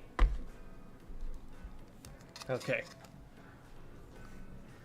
Mohawk sweep. I don't know. I'd say Mohawk is high tier, but not top tier. That's my take. Clash makes a good counter to splatter shot. I disagree. I think it's hard at first because if you're not hitting your shots right away, then the Clash is a problem because the Clash will very, very consistently hit its fastest, well, not as fastest. The Clash will very, very consistently splat you if it's allowed to keep firing for long enough and it's in range because those shots are easy to hit. The problem is that if you hit shots with any kind of consistency with the splatter shot, you splat so much faster that you can splat a Clash Blaster faster starting from 0, even if the Clash Blaster's already hit you twice. It's so slow. And so, literally, if you get in range of a Clash Blaster as a splatter shot, as long as you can aim reasonably well, you should just win every time.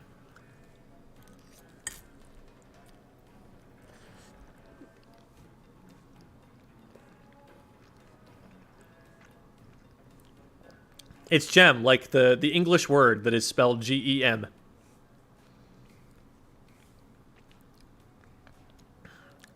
How do I see a weapon description? How can I tell what each roller does different from one another? I have a video on that just released like a day or two ago on the differences between all the different rollers and how they're played differently.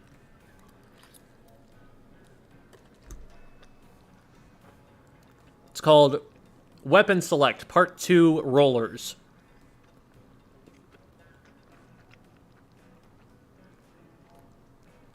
What's up, Yufa? Did Watercolor disband? Yeah, we disbanded a good little while ago.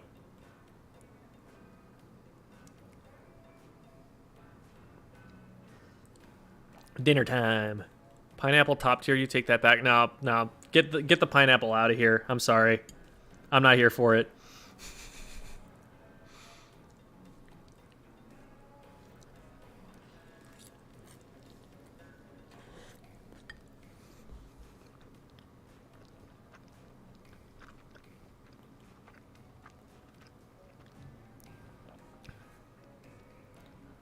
How do I shoot my weapon and splat everyone in my way to the top? It seems like I just need to get good. Great question. Moving on. Do you play other games besides Splatoon? I was a Melee player for a long time. I've still played more Melee than I've ever played Splatoon. By a long shot. I play Monster Hunter World sometimes. I've got a bunch of friends who I'm playing that with. I play League of Legends a little bit. I'm not great at it, but I'm good enough to teach someone the basics, and I really like doing that. So I've got a whole bunch of friends who are right around the like bronze level that we play with together sometimes. Some of them are getting better. Some of them are definitely better than me at this point. And Dark Souls will forever be, I think, my favorite single-player game of all time.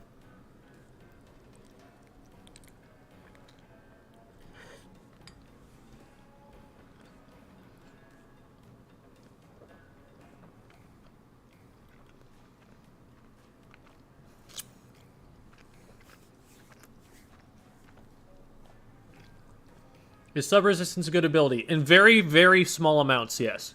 Like, one sub of it is pretty common. Stacking it, you can get a lot more value out of other things, though. What the top Japanese players do is they'll get a whole bunch of these different subs, like ink resistance, special saver, quick super jump, sub resistance, what we call the utility subs, and they'll just run a little bit of everything because you get diminishing returns with your gear, and so just having a little bit of a buff in all of those different categories adds up more than trying to stack any one individual thing.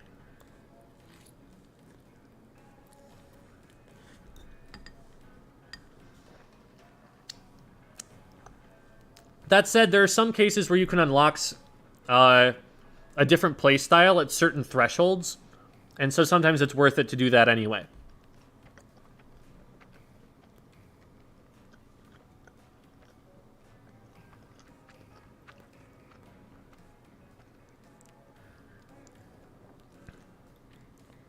So Squid School, how can I get myself out of B rank? I've got a video on that too. That is a video. There is a video called "How to Get Out of B Rank," and it's for Splatoon 2, but every single thing still applies.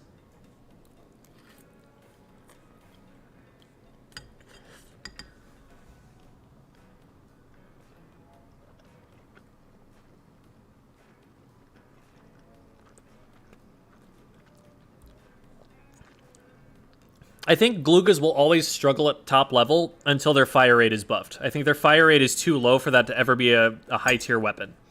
Because it's got like the best kit it can ask for, and it's still not getting picked. So I don't know what's going to save that thing.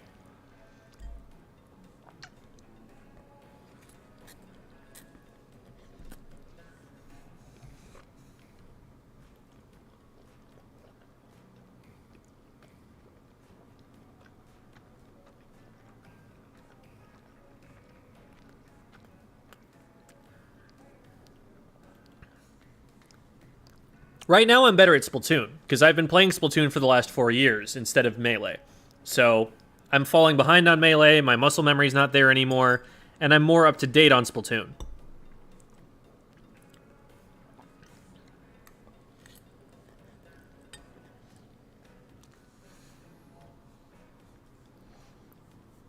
I used to get pretty close to making it out of pools and majors.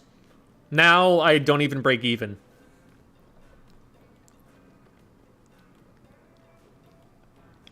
I was a Melee Marth player. OG Dark Souls specifically. I don't like 2's gameplay, although that story is arguably one of the most interesting. And then 3, very cool story. Like the boss design, did not like the level design nearly as much.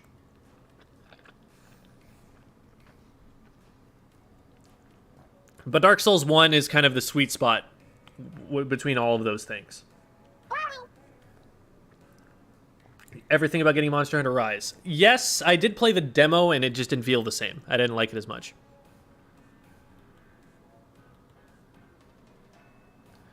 How do you find a team when you have social anxiety? That is a difficult question. That's something that I haven't found an especially good answer to, other than learn to overcome the social anxiety. And that sounds daunting, but like, I would say, like, specifically look for people who strike you as very sensitive, as very caring, as very kind. And I think that learning to navigate those relationships with people who treat you very well will help you warm up to the idea of working with more people in the future. That's my best answer for it right now. But I have never suffered from social anxiety myself, and it's hard for me to put myself in that position and figure out what would really work the best for people.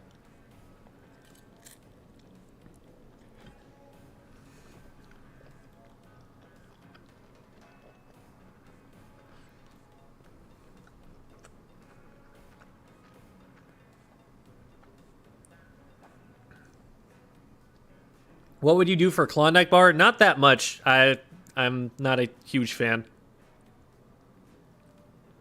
How do I ask better questions? I don't know. Maybe think about something that you're interested in learning instead of asking questions for question's sake. Yes, there is one for all of the different ranks. Saw your video rating how players played in CB and A rank. Do you think it still holds true in S3 when players can't rank down? Not as much. I think that those are still discrete levels that people pass through, and so I still think that the video is useful. I just don't think it correlates very well to Splatoon 3's version of C, B, and A rank, because those don't really mean anything.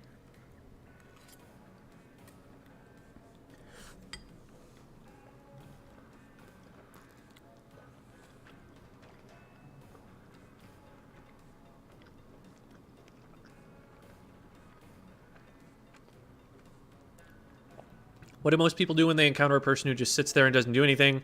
I wasn't sure if I wanted to report them maybe as a tech issue. A lot of the time that's actually happening because someone's DCing.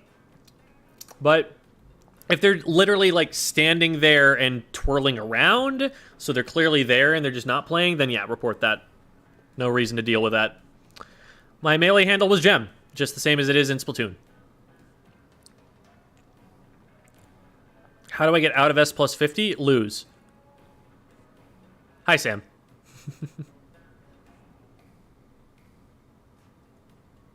Is Wiper good? I think it is one of the weaker weapons compared to the other options in the game. I put it on really, really low on my tier list.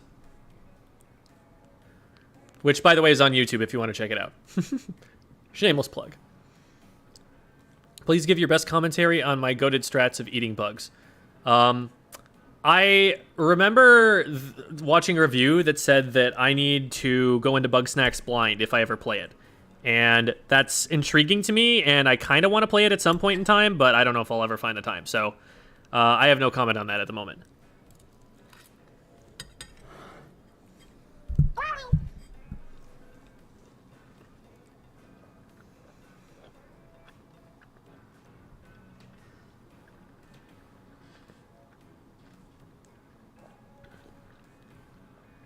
Tips on playing against anchors. I'm more of a support, but I can't seem to help flank.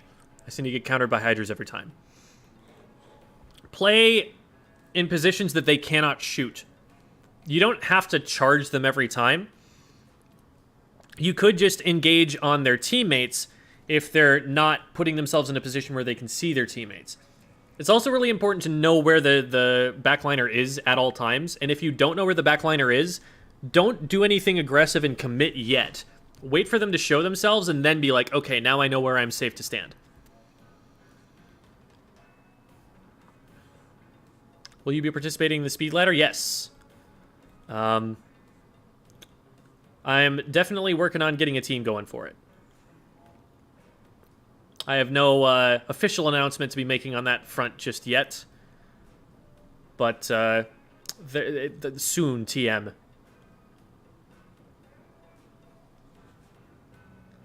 Very clear with your team about your goals and what you'd like to get from being a part of their team. Yes, that is advice that goes for anybody, not just someone with social anxiety. Excuse me. Where can you find spectator info for competitive Splatoon, like tournament dates and live streams links? You kind of want to just be keeping track of tournaments in general and tournament announcements. There are a couple of major tournament organizers right now. There's Ludi, of course, and if you're looking to spectate Ludi matches, there is a Twitter account called Ludi Promos that is run by Avril, and Avril will retweet anyone who says that they're streaming a Ludi match, even if it's, because there's no official stream for Ludi. So that would be a way to go and watch that.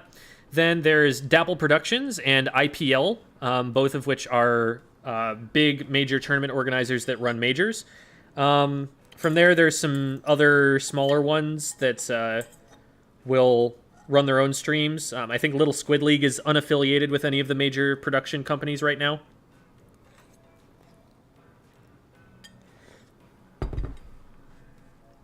So, but usually you're just going to find it on the top of the Splatoon 3 category on Twitch.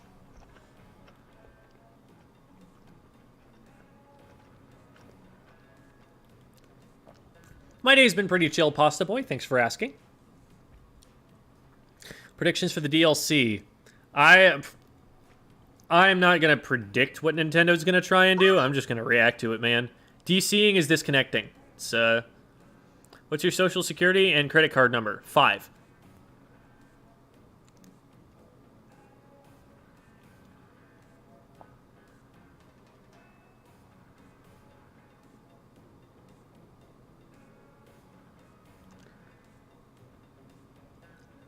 If your opponent gets DC'd and the match is still going, yes, absolutely go and win the match if it's ranked, like you're trying to get your ranked points. And don't underestimate them either. Like, a 3v4 is a losing matchup, but it's winnable if they play well. So, still, do your best for the sake of your teammates. How do I get better if I can't use motion control because I use light? I mean, it depends on, obviously if you're not going to invest in getting another Switch, then you're stuck to an extent with that. But something that I've seen people using is the Y button to get quick turns. So they'll position their squid where they want to look and then press Y, and that'll help them turn faster than they normally can. And using that sort of tech has helped out. Maybe for people with like disabilities who can't use motion, or people who don't have access to that control scheme.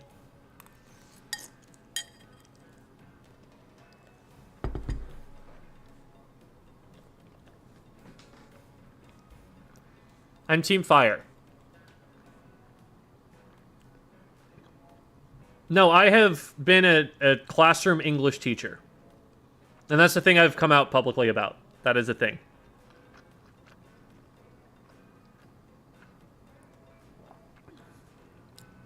Is there a reason to run regular dualies over Splash? Yes, actually. And this was something that I learned very recently, but if you're running Tetras, and you want someone to be able to dive with the Tetras, the problem with running a shooter or something that is more paint reliant and needs its feet painted to move is that the Tetras don't need paint to move. They can just dive into enemy ink. And if you want someone who's going to dive with them, that someone needs to be able to dodge roll.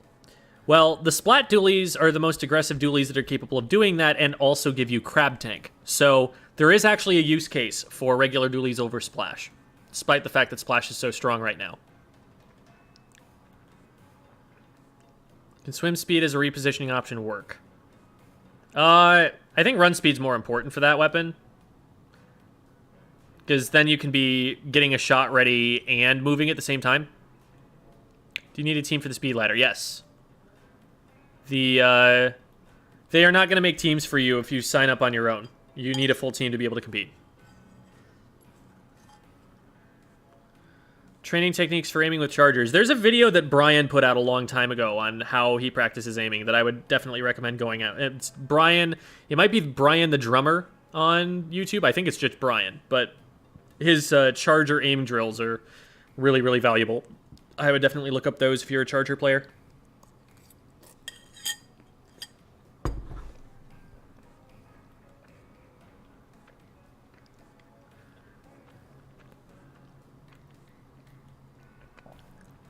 What are you expecting from a very possible Splatoon 3 expansion? More single player that I'll be like, yeah, that's neat, and I'll play it once, and then I'll be done with it. There's Devy, Devvy, not BB. Devi does have a stream. I forget if it's Devi_Duvy or just Devi Duvy. But I'll go and find that on Twitch real quick. It is Devi_Duvy.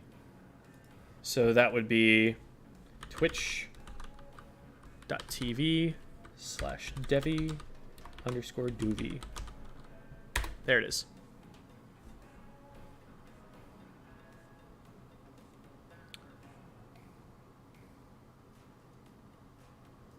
Oh my god. Real school is important too, okay? Don't skip it to watch Squid School. Capture card do I use? The Elgato HD60S. It's a little bit annoying to get set up at first, but I have never had problems with it after getting it set up. It's a very good capture card. What exactly is low-ink tournaments for beginners to competitive play, right? Yes. Once a team hits a certain point, which is classified as mid-level in the competitive scene, they are banned from low ink. And if you win the tournament, you are also banned from low ink for being too good for it. It's kind of a graduation ceremony. Gym dinner tier list? Pasta, top tier. And that's the only that's the only dinner most of the time, so there you go. Y makes you turn. Y adjusts the camera to be centered on the direction you are looking. So if you look in a different direction from where your camera is pointing, it will orient it to that direction.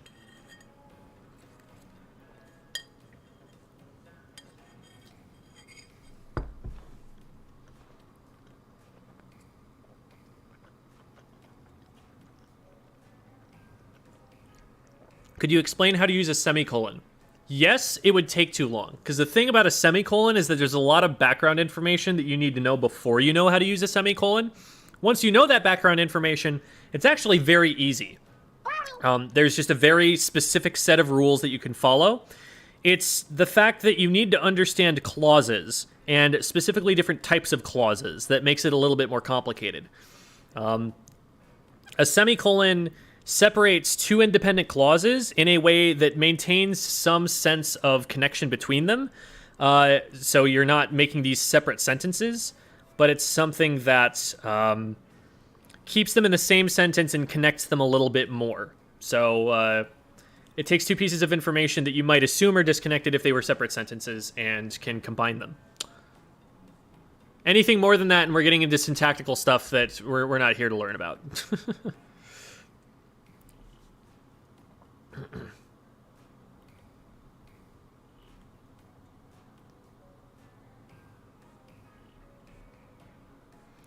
Yeah, the FAQ is definitely not got all of the questions that I am frequently asked.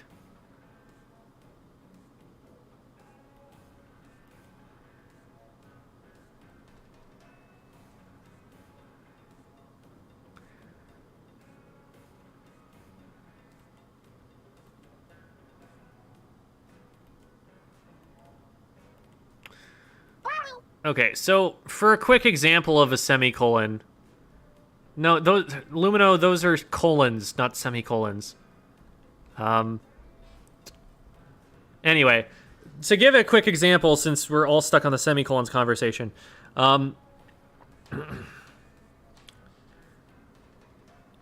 let's say Sharon voted for Mr. Wainwright.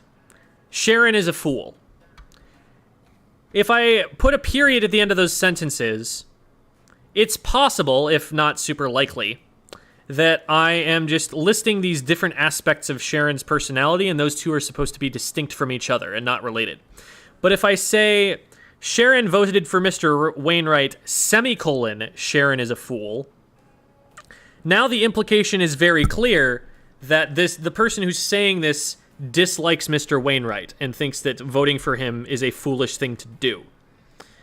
The semicolon allows you to create that connection between those two clauses in a way that the period doesn't necessarily.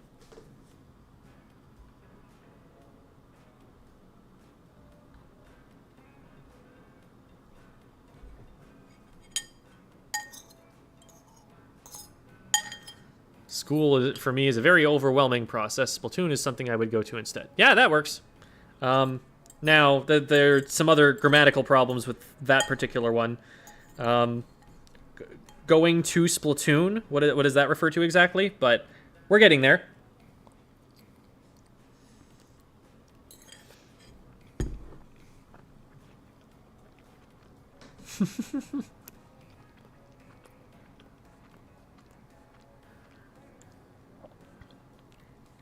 Regular commas cannot do the things that semicolons can do. The only thing that a comma can do that a semicolon can also do is divide items in a list, and nobody uses semicolons for that. Nobody ever uses semicolons for that.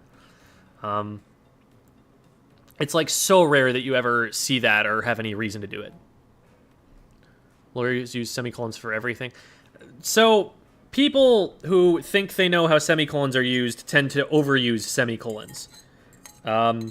Because they have a lot to say, and they don't want to stop when they're saying it.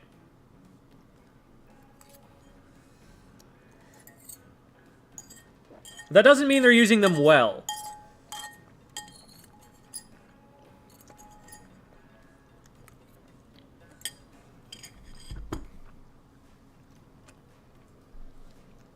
Lawyers in particular are very good about making language that's airtight, that once understood can definitively be shown to mean exactly what it means and nothing else. They're not good at writing language that is comprehensible to the average person, which would be considerably more helpful sometimes. So, yeah, I wouldn't necessarily look at them in every situation as a good model for how you should write, but it can be a very helpful punctuation mark for them.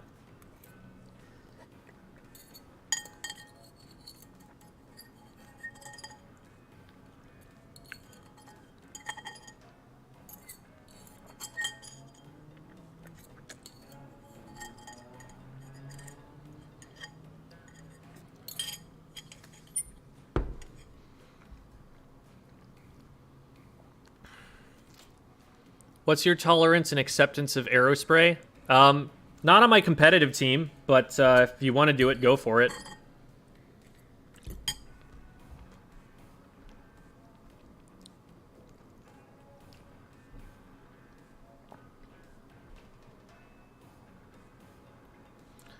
Dashes can be used in some very similar ways to semicolons, but they have a little bit more freedom. They're a much more artistic punctuation mark, and they get used in so many different ways that it's difficult to set rules for them because there are so many things they can do.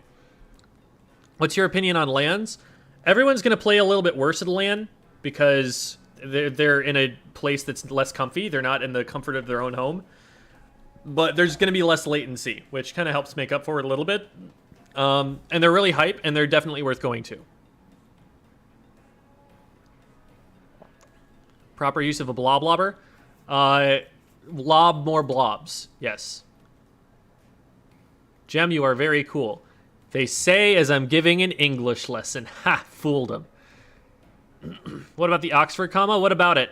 It's a pretty good thing to use most of the time. There are a few situations that are very rare and overly complicated usually, where the Oxford comma can actually make things more confusing. But for the most part, definitely better.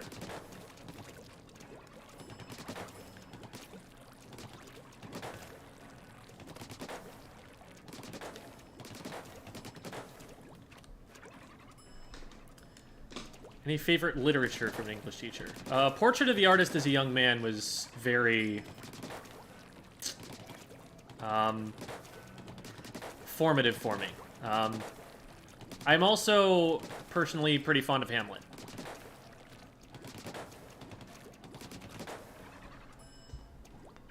Macbeth is up there too. Macbeth is also cool.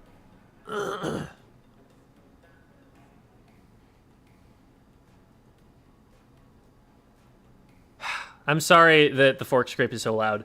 It never sounds loud to me, but then I'm like, wait, this is only like 1 foot away from the microphone. This is probably loud, and I apologize for that. How much are your Metafile lessons? $10 for an hour. That's the one that people usually get.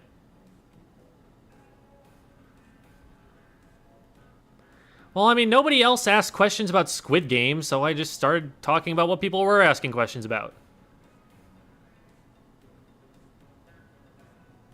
Do you blob? No, you lob blobs. Like, lob. To lob is to throw in a large, like, arc over your head. To get a lot of height as you're throwing something up there. That was a lob. The blob lobber lobs blobs at people. Lobbing is a verb. So a blob lobber is a lobber of blobs. It becomes so much easier to pronounce it when you think about it that way. Because you're like, oh, it takes the blob and it lobs them. So it's a blob lobber. That's all there is to it. Why do you think Flings is so popular right now? It gets missiles, and it's a solid main weapon, and it paints a good amount. That's about all you need. Got really good range on the vertical flicks.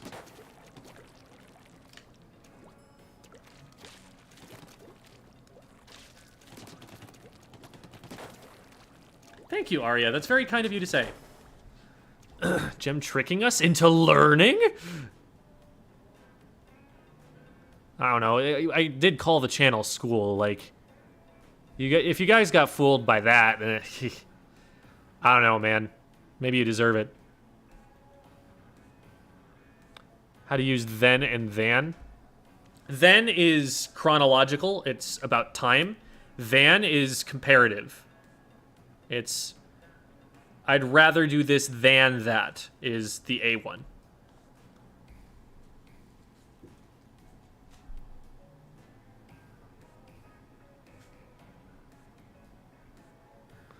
Slosher, do you prefer main weapon-wise? Not considering subs only main, try a regular. Regular for sure, I like the range. Try I just always have trouble getting in with.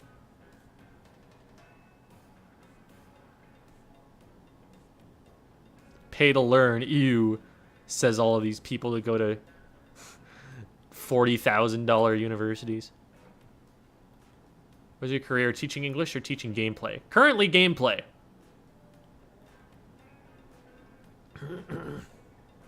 How many blobs can a blob lobber lob if a blob lobber could lob blobs? Exactly. See, now we're getting it. Frank is on top of it.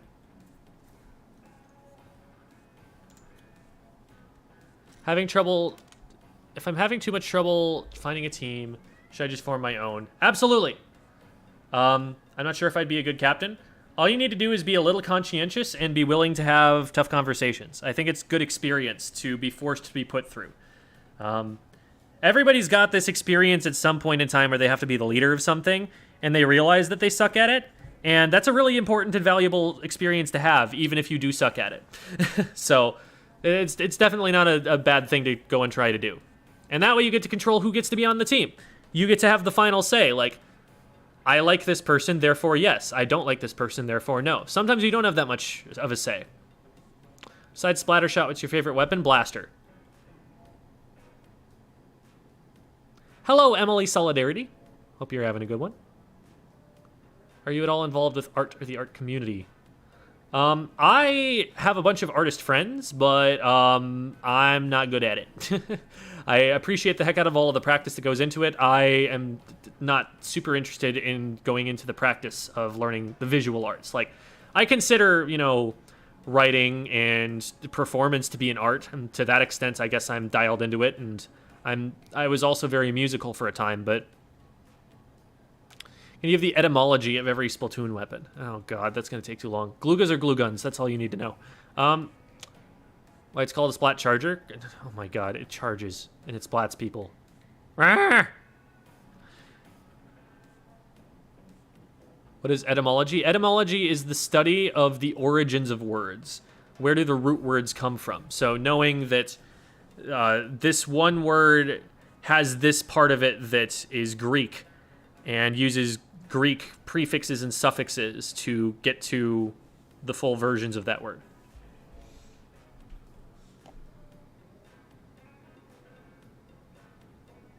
Almost 6 a.m. Oh my god, go to bed. Go to bed. To that person, it's 6 a.m. for them. That's really late. Can you do any flips? No. No, I've never been able to do flips. I can't imagine it would be super difficult for me to try. I've got some fairly strong legs from being a runner, so I wouldn't be surprised if I could after a little bit of practice, but I've never learned. So, what's your least favorite weapon? I'm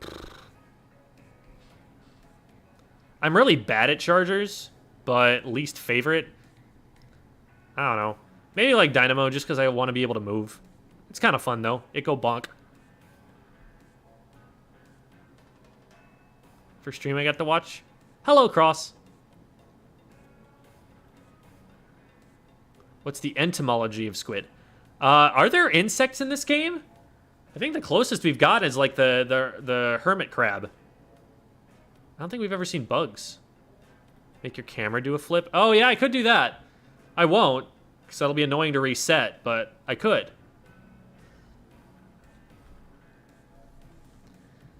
Cerberus Hydra? That'd be combining two different monsters into one.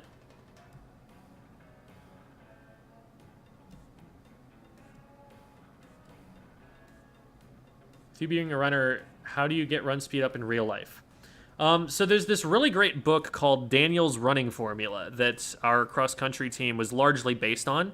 It was written by a guy who was an elite runner, and he just had it down, man. Like, all of the top North American runners got coached by him at one point, and he just kind of knew how to make them run faster and had all of these guides for how to do that, even down to the numbers of, like, here's how fast you want them to be doing this in order to have this fast of a 5K time. Like, it was insane how well he had running figured out in competitive distance running. So, lots of intervals training. You'll do like 3 or 4 quality days. Those are days where you're really trying your hardest a week, and then other days are just there to recover and maintain your ability to your stamina, basically, without really exerting yourself as much and trying to go fast. And it's a combination of long runs and intervals workouts, like mile repeats is a common example of that, and marathon pace runs, which is you run at the speed that you would run a marathon for a certain amount of time, and that's how you get good.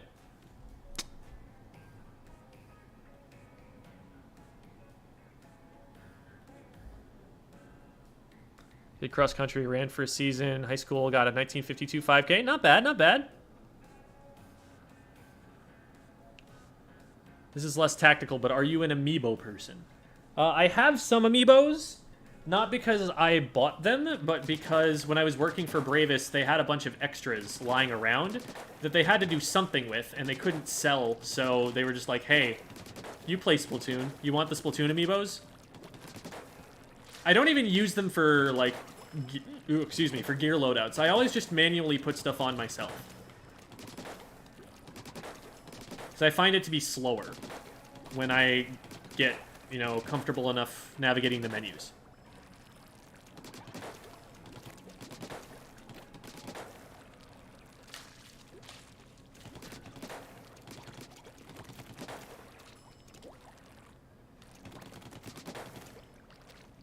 Eon Star trying to hit me with a D's nuts joke. A very obvious one at that.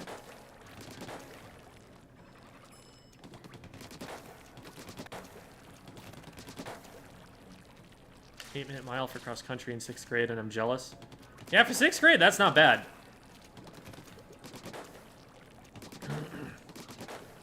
I don't remember what my middle school stuff was. I think I broke into like the 7-minute territory, but I was already on the cross-country team by, like, 6th or 7th grade, so it was probably lower than that, actually, by the time I was done. Pretty sure I got that under 7 by 8th grade.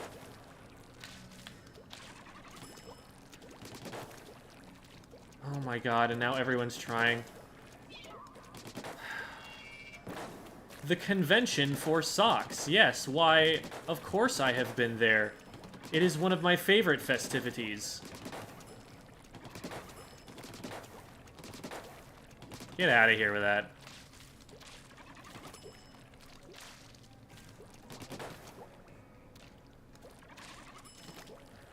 The stream, shock you to do it twice, I'd be exhausted after one.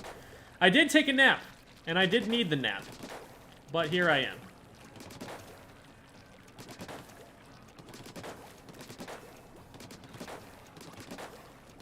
Yeah.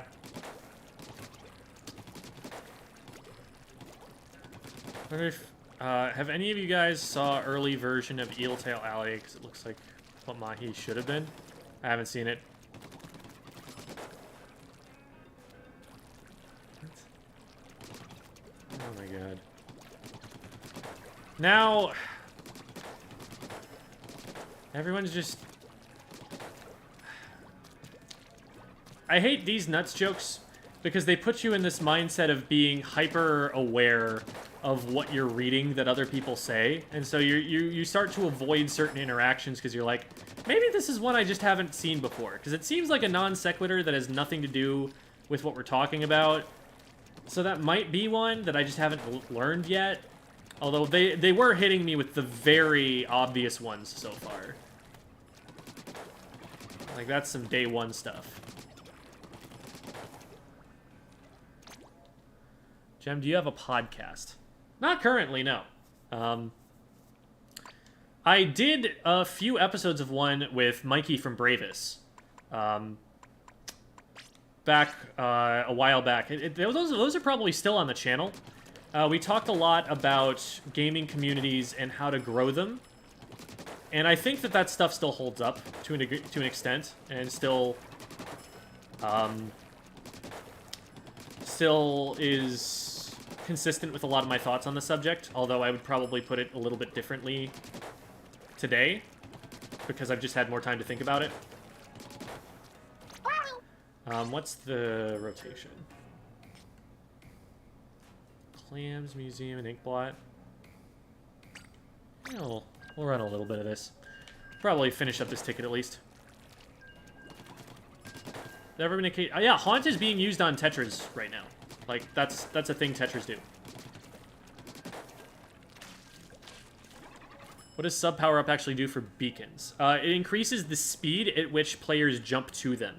They're it gives them like quicker super jumps, which is pretty cool actually. A lot of Dapple Doolies will do that.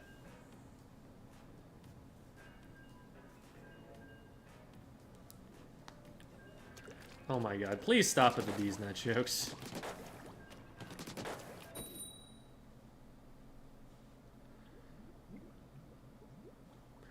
Hi, Devi. Hey, so whoever was asking for the link to Devi's stream earlier, you've got one in chat right now. Just click on her name. Okay, Pasta Master? We'll see. I feel I am the master of pasta. I dispute your title.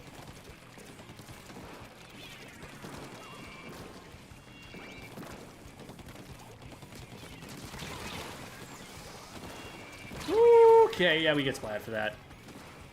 But we cleared out mid, which is nice. Now, does our teammate actually have enough clams to make anything happen here? I don't think so. I think they just die, and now we're back to square one.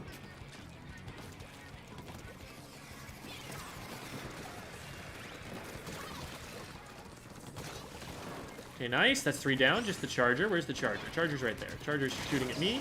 That did not work. And now we are here scoring clams. And we're throwing bombs down there because that's a really scary place to have bombs. Ah! Okay, someone got through. And I was not expecting that, and I was looking at something else. Cool. So we all died. Very neat. Let's go and get in to help Dash before they engage on somebody so that they don't die. At least as quickly. I mean, they are Tetris. It's kind of what they do. No, you do not get to go there, sir. Nice. We do not have a lot of clams, though.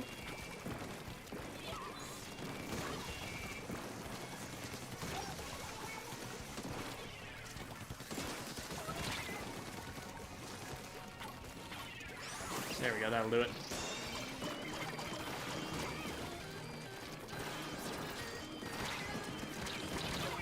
Well, can't do much with the crab there, unfortunately, but... Oh, wait. Does Joe have clams? No, Joe does not have clams. They just got up there to get up there.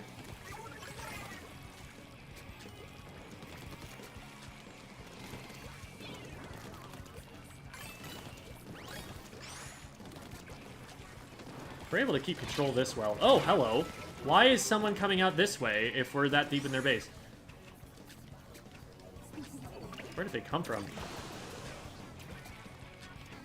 Can't even see paint that they would use to travel there. Okay, we've got everyone down, but we don't have any clams. This is the perennial problem of our generation. That doesn't make any sense. Perennial means it's, like, always there. And then of our generation means it's temporary. I'm an absolute buffoon. Ah. Almost got there. Almost got there. Alright, I'm jumping in without clams because I'm cool that way.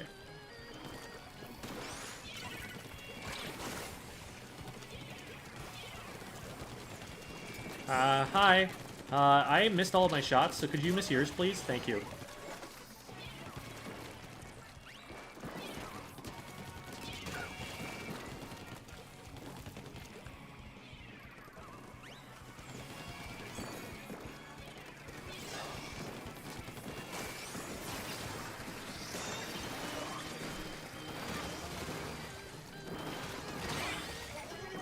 Nice. Alright, now we just gotta score. Now we just gotta score clams. Gotta put clams in the basket so that we win. Nice. What is the Tetra player doing? Tetra players should play like that, for the record. Like, feeding is actually what they do. And the idea with that is that you keep them bottled up in their base the whole time. And you just run a bunch of quick respawns so that if you do die without getting at least a trade, that you have an insurance policy that makes it a little bit more worth it.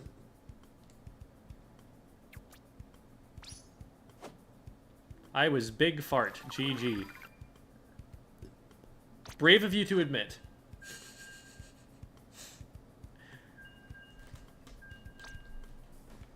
Not for your performance in the game or anything of that nature, but because your name is Big Fart. To be clear, that is what I'm talking about here.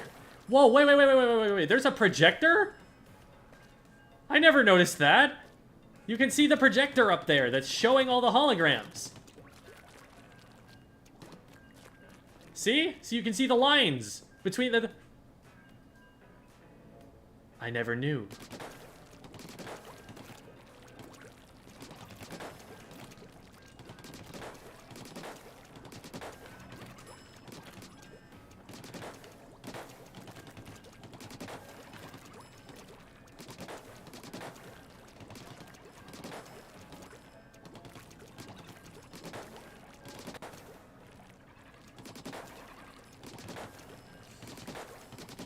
Yes, this most important fact about Splatoon 3 has eluded me.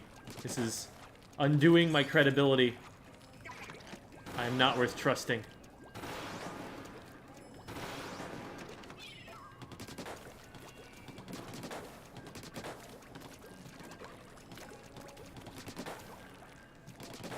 Yeah, I've noticed they're 2D. They're like Mr. Game & Watch. Well, okay.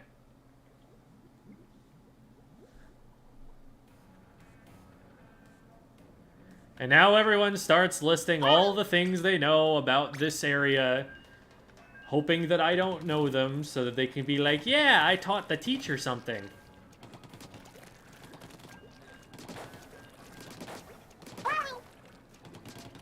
They think just because they taught it to me that I won't realize it all of a sudden of my own understanding later, despite having been told it. Thank you so much for the donation there. Why is it scrolling all the way up? Skull Ninja, appreciate you. There it is, now it showed up. There's a little bit of a delay on Streamlabs between what I see in chat and what actually pops up there. It's interesting. Any videos on how to avoid getting hit by specials? I guess I should probably make a video on how to specifically handle missiles, although that's not something I feel like I'm a special expert on in this game, because they are different in the way that you want to handle them than they are in Splatoon 2, and I haven't really formalized my thinking about that yet.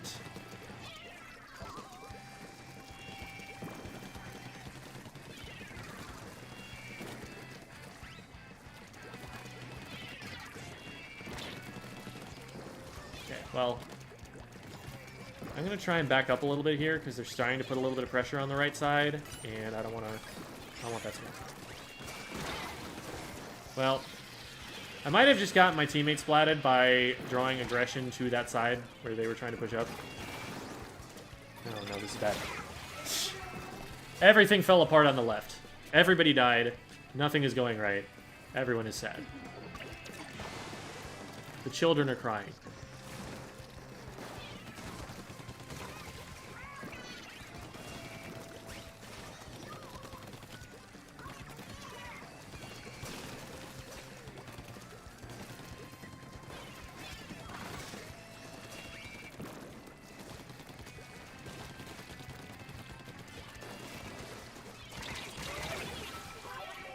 That was a good sharking spot.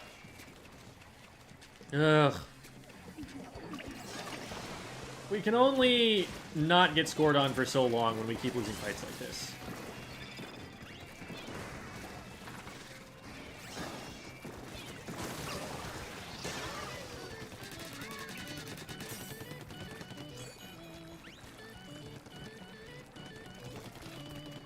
Well. Okay, so.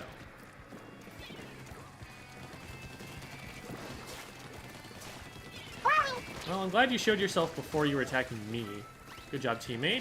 I protect. What the heck was that teleport?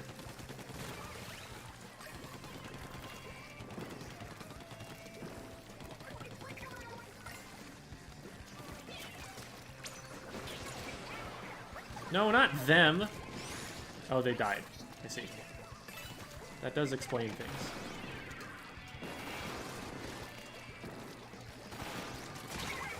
I can't believe that didn't hit either of the two players that were in that spot. Thank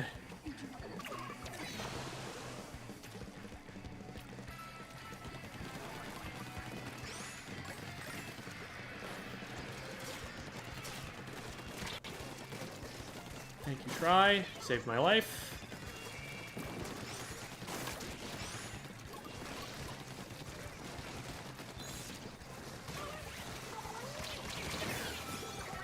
Can we please win a single fight?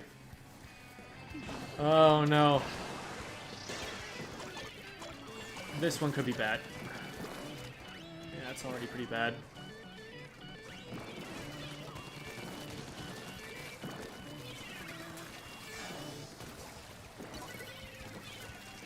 We just keep getting sharked so hard.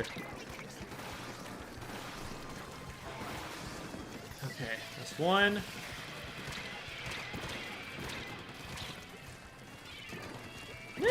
What? I thought I was away from that. Oh, man. Oh my god, and we keep going for the jump play. We don't have clams! We don't have enough clams to equalize the score even if we get up there.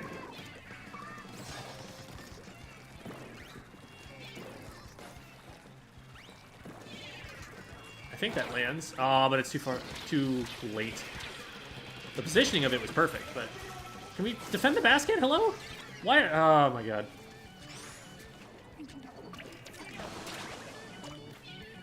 Oh dear.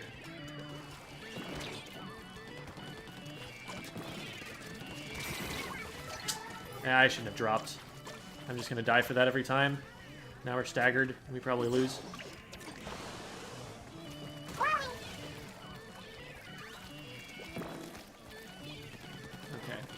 We don't lose right now, but we need to score a lot of points.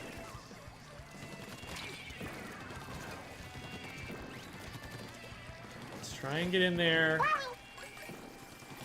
Get some paint down so they don't shark us.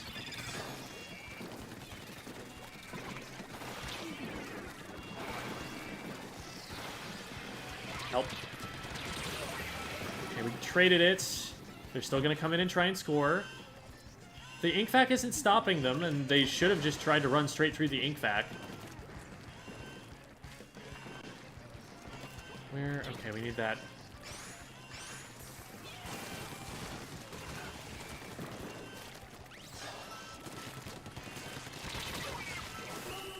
Yeah, there was not time for anything else than making it play that desperate. Oof. A lot of that was lack of paint. A lot of that was way too many plays where we were trying to get up behind the basket without any follow-up. There were maybe like one or two of those plays where we actually had a power clam ready to go, but even then we didn't have a lot of other clams ready to go, and it wasn't going to go anywhere. So we were just in like a 3v4 effectively because we always had that flank that was trying to come in. Yes, you do hear Kitty.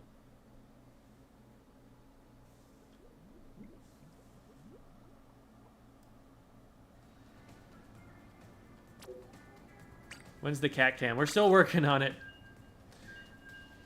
Like I said, what's going to happen here is we're going to get a fairly nice camera, and we're going to replace the gem cam with that, and then the current gem cam becomes the cat cam.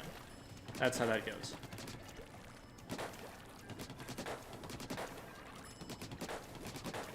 Might even get him his own little green screen.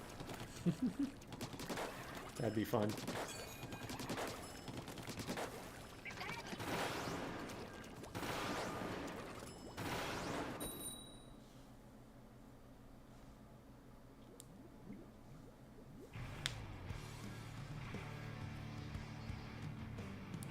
Has any use been found? Oh shoot, there was. It scrolled up. Has any use been found for the super fast super jumps? I mean, there are reasons to run tactical, or it's not like reasons for just those super fast super jumps. I mean, they're nice to have. I don't know if like you would use it in particular any differently than you'd use another super jump. It's just a better version. But like, people are thinking of potentially running tactical or in Rainmaker. Like you're seeing end zaps in a few cases, but only in that mode. And in other modes, they rotate to other stuff.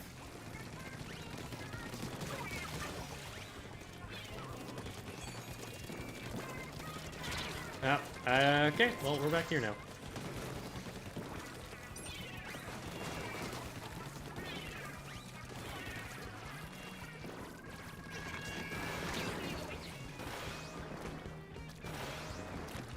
And I guess how far they're going.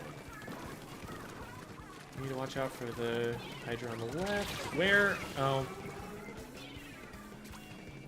The zone was painted a little bit on our side, and I was looking for where I could paint that from. But I didn't pay enough attention to the top right. Remember, everybody, Booyah Bomb is not a painting special. Booyah Bomb is for displacement. If you are using it for other purposes, you are not going to get much out of it.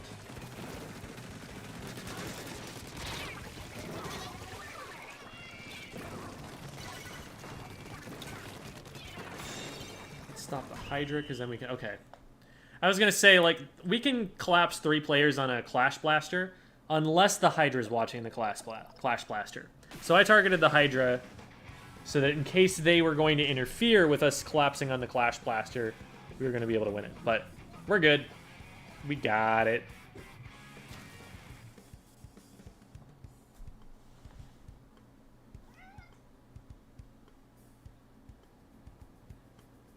All right. So that should get us to the next level. Yeah, well, 100% get us to the next level. That'll get us most of the way to the next level. Wow. Only 36 to the next one. It's making it awfully tempting to play more. But I have already streamed for a lot today, and I have some stuff that I've got to get done. So I am going to send you guys off to create suspense dramatically. Rafa. So, here are my links. I am professional content creator. I make thing. If you support, me happy. Links, house support. Think. Go say hi to Rafa, everybody.